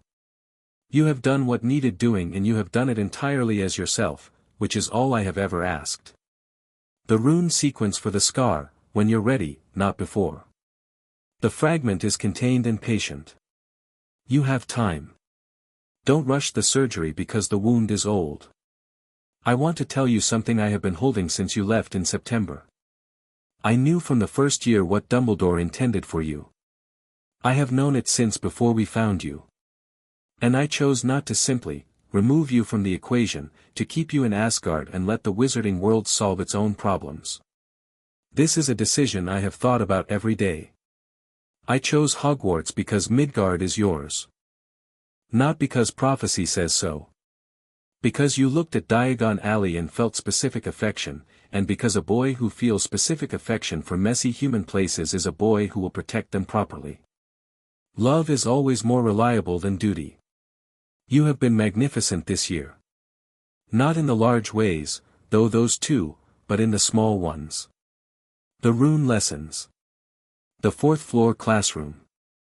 The way you waited for Ron to find his own way to the apology. The 30 seconds you gave Neville with the Burkano glow. Those are the things that matter. Those are the things that last. Your father and I will be here when the Hogwarts Express brings you back. We'll leave the door open. All my love, Frigg. Harry read the letter twice. Folded it, held it for a moment, then put it in his jacket pocket with its predecessors. He felt the warmth of it against his chest in the physical way of something you carry because you mean to carry it. Munin had eaten 2 pieces of toast during this and was looking at him with the mild satisfaction of a creature that has made its choices and is at peace with them. Tell her thank you, Harry said. Munin ruffled its feathers once, which was the equivalent of a formal acknowledgement from a very dignified being. Then both ravens were up and through the enchanted ceiling, and the table returned slowly to normal, and Hermione was watching Harry with the expression she kept for moments that she was filing carefully. Good letter, she said. Yes, Harry said. She nodded and went back to her breakfast and didn't push, which was a quality Harry valued in her as much as he valued the pushing she did in other contexts, the knowledge of when each one was right. Odin came on a Thursday. Harry felt him coming before he arrived, not through Frigg's foresight or the rune sense exactly, but the way you feel weather changing, the way the air knows before you do that something large is moving through it. The students felt it too, Harry noticed, though they wouldn't have been able to say why, a restlessness at breakfast, a looking up quality, people glancing at the doors without knowing why. He was in transfiguration when McGonagall stopped the lesson. She stopped it the way she stopped things, completely, with precision, closing the subject as cleanly as a door. She set down her wand, looked at the class, and said, Mr. Potter. You have a visitor. The class looked at Harry. Harry gathered his things without hurry and stood. Who is it? Parvati Patil asked, from the back. McGonagall gave her a look that contained several things, the uppermost of which was that is not your question to ask. Parvati revised her interest into internal curiosity. Harry walked with McGonagall through the corridor, and she was quiet in the way she was quiet when she had something to say and was choosing her moment for it. He waited. She said, halfway down the stairs, your father. Yes, Harry said. I have been teaching for a long time, McGonagall said. I have seen many things that required me to update my understanding of the world. And I want you to know, she said, with the precision of someone who has assembled a sentence carefully and is now delivering it with equal care, that what I have understood about you this year has changed how I think about several things. About what children can be. About what education is for. She looked at him sideways. You have been the most interesting student I have taught. That is not a casual statement. Harry looked at her. She was wearing her usual expression, compressed, authoritative, the look of someone who permits themselves very few unnecessary movements, and underneath it was the thing he'd seen since the conversation in her classroom, recognition between serious people. Thank you, he said. You've been the best teacher here. She made a sound that was almost certainly not a response to that and walked slightly ahead for the rest of the way, which Harry understood was her version of being pleased. Odin was in the entrance hall. He was wearing his wandering guise, the wide-brimmed hat, the walking staff, the traveling grey, and he was standing at the center of the entrance hall with the quality he always had in enclosed spaces, which was the quality of something that was slightly too large for the room but had decided to fit in it anyway. Several students who had been crossing the entrance hall had stopped at the walls and were trying to look as if they hadn't stopped, which was not going well. Harry came down the last of the stairs and crossed the hall, and Odin looked at him with the one blue eye, and Harry felt the specific warmth of it, the weight of someone who had looked at a 4-year-old in a cupboard and decided, with the full authority of whatever made Odin the being that he was, that the child was coming home. He put his arms around him. Odin's hand came down on his back, heavy and warm, the same hand that had rested on his shoulder on the path above the Well of Mimir, at the head of the Bifrost, in the high study with the maps. You did well, Odin said, in his low winter voice. I know, Harry said against his shoulder. Not arrogance. Just honesty between two people who didn't do false modesty at each other. Odin made a sound that was close to a laugh. They stepped back and looked at each other, and Odin's eye moved over Harry with the assessment Harry had grown up with, not reading him the way the mirror read him, not reading the desire at his center, but looking at the whole of him, checking the quality of what was there. The scar, Odin said. Stable. I'll do the rune sequence before next year. At home. At home, Harry agreed. Not here. I want Frigg there. Odin nodded. She'll want to be there. He looked around the entrance hall, the students who had stopped moving, the suits of armor in their alcoves, the enchanted ceiling beginning its afternoon light shift overhead. Interesting castle, he said. It's been good to me, Harry said. I think I've been good to it. Odin touched the wall beside the staircase with the same gesture Harry used, palm flat to the stone, a greeting, a listening. The wall did something Harry had never seen it do for anyone else. The stone itself brightened, briefly, in the specific warm amber of a rune well made, like Fehu on its piece of pine bark all those years ago. Good foundations, Odin said. The best ones, Harry agreed. Dumbledore appeared at the top of the staircase. He came down slowly, which Harry thought was Dumbledore's version of giving himself time to assemble whatever he was going to be when he arrived at the bottom, and when he reached the entrance hall he looked at Odin with an expression that had no performance in it at all, the expression of a very clever man encountering something that simply could not be navigated with cleverness and was therefore being met with honesty, which was what honesty was for. Odin looked at Dumbledore. The silence between them lasted a full 10 seconds, which was a long silence for two people standing within speaking distance, and it carried the weight of everything that had been done and not done and decided and revised and cost people who hadn't been asked. Then Odin said, in a voice that was not unkind but was not warm either, in the voice of something that had considered the matter and arrived at a position, you found him in a cupboard. I did, Dumbledore said. You put him there. Yes, Dumbledore said. Plainly. Odin looked at him for another long moment.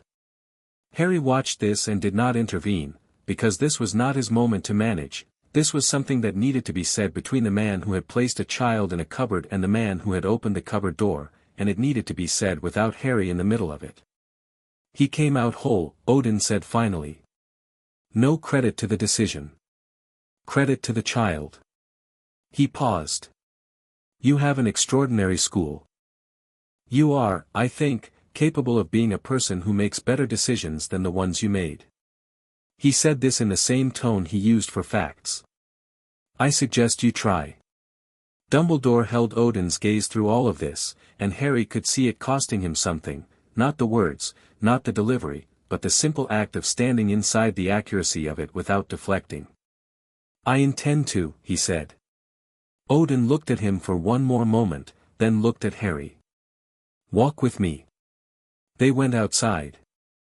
The grounds were late May warm, the kind of warmth that Scotland produces in short bursts that everyone treats as genuinely significant, and the lake was blue rather than pewter and the castle's grounds were very green and the mountains in the distance were still snow-capped and the whole thing looked like a painting of itself, too beautiful for anything other than quiet.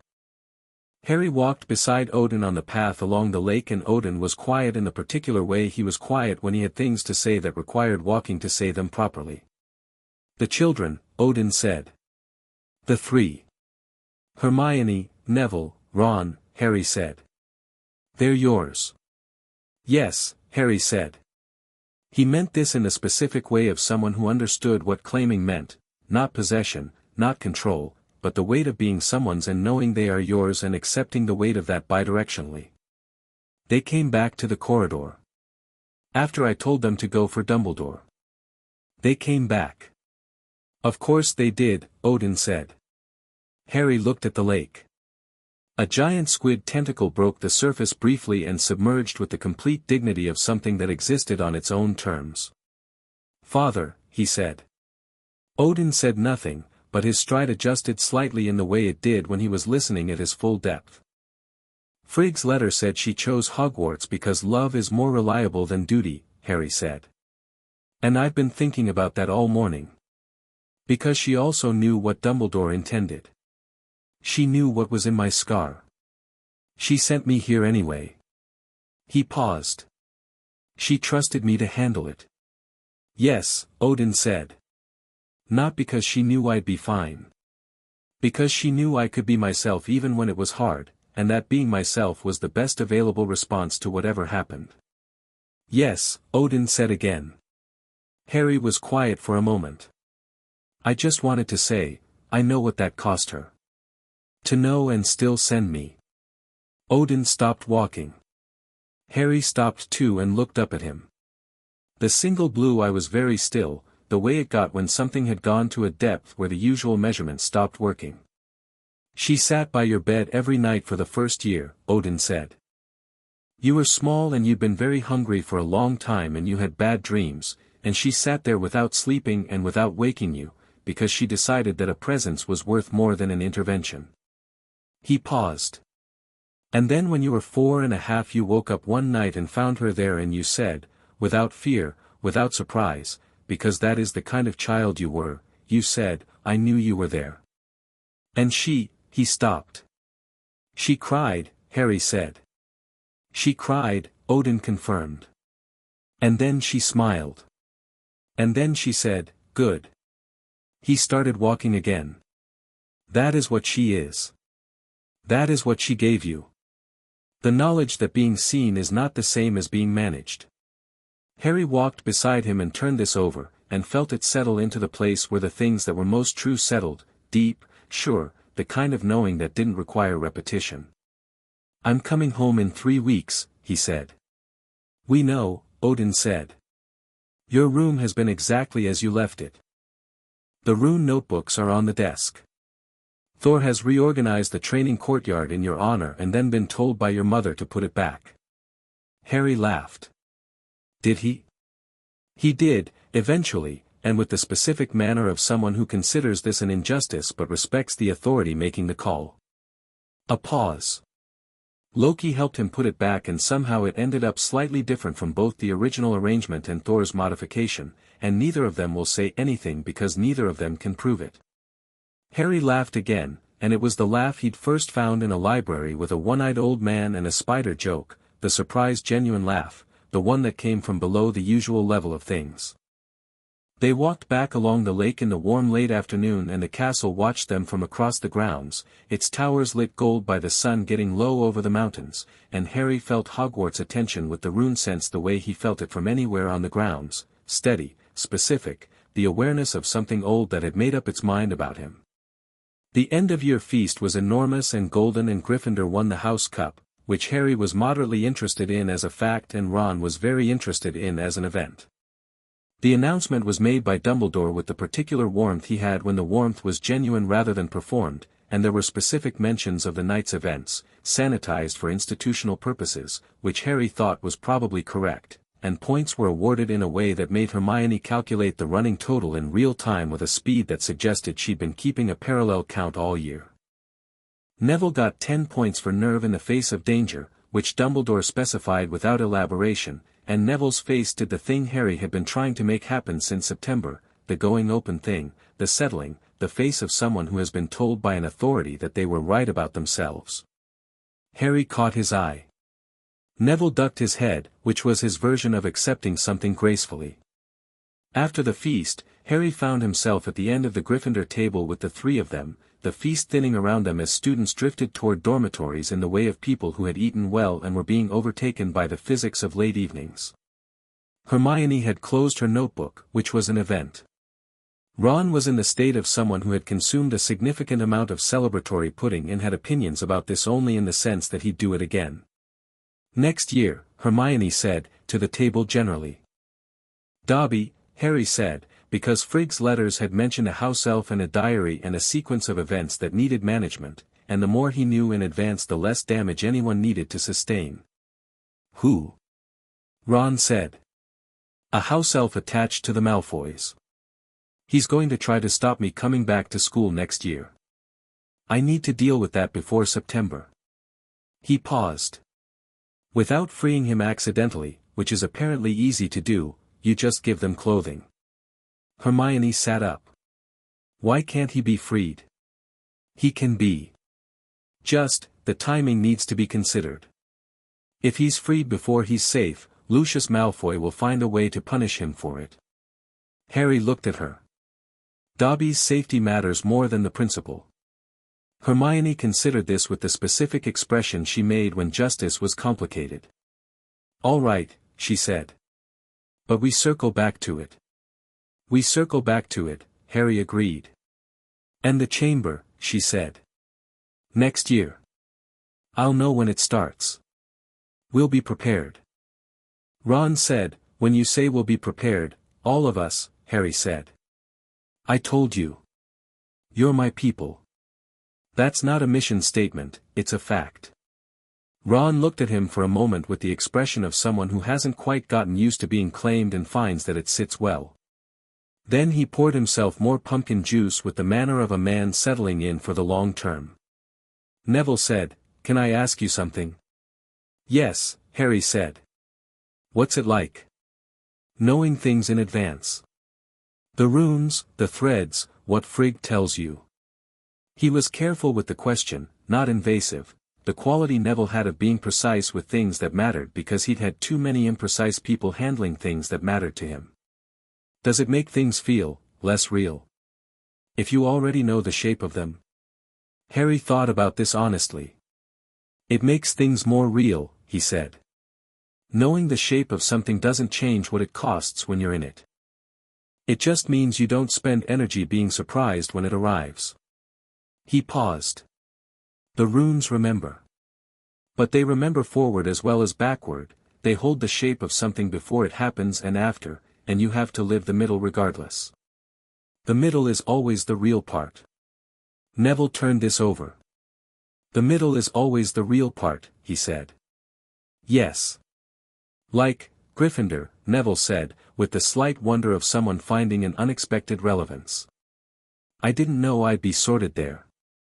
And then I was. And now it's true. And the part in between the not knowing and the being true, that's where you made it real, Harry said. Neville nodded slowly, and the going solid expression settled on his face, the foundation expression, the one Harry had been watching build all year from materials Neville had been quietly gathering since September. Hermione was looking between them with the specific expression she had when she was listening to something that was going into the notebook that wasn't in her hand, the internal one, the one that was actually just her making sense of the world. The castle settled around them, old and warm and present, the torchlight doing what it did this late, lower, softer, the light of a place that was still awake but wasn't performing it. Harry looked at the enchanted ceiling. The stars were showing through tonight, real stars, the clouds having moved off in the early evening, and he found the constellations the way he'd learned them in Asgard, not the Muggle names but the older names, the names before names, the shapes the rune sense could feel in starlight the same way it felt runes in stone.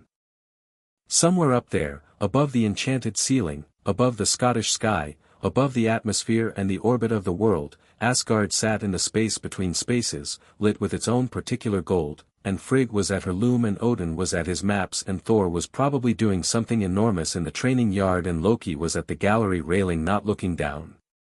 The compass in Harry's pocket oriented itself as it always did, not to magnetic north but to true home, wherever you understood that to be.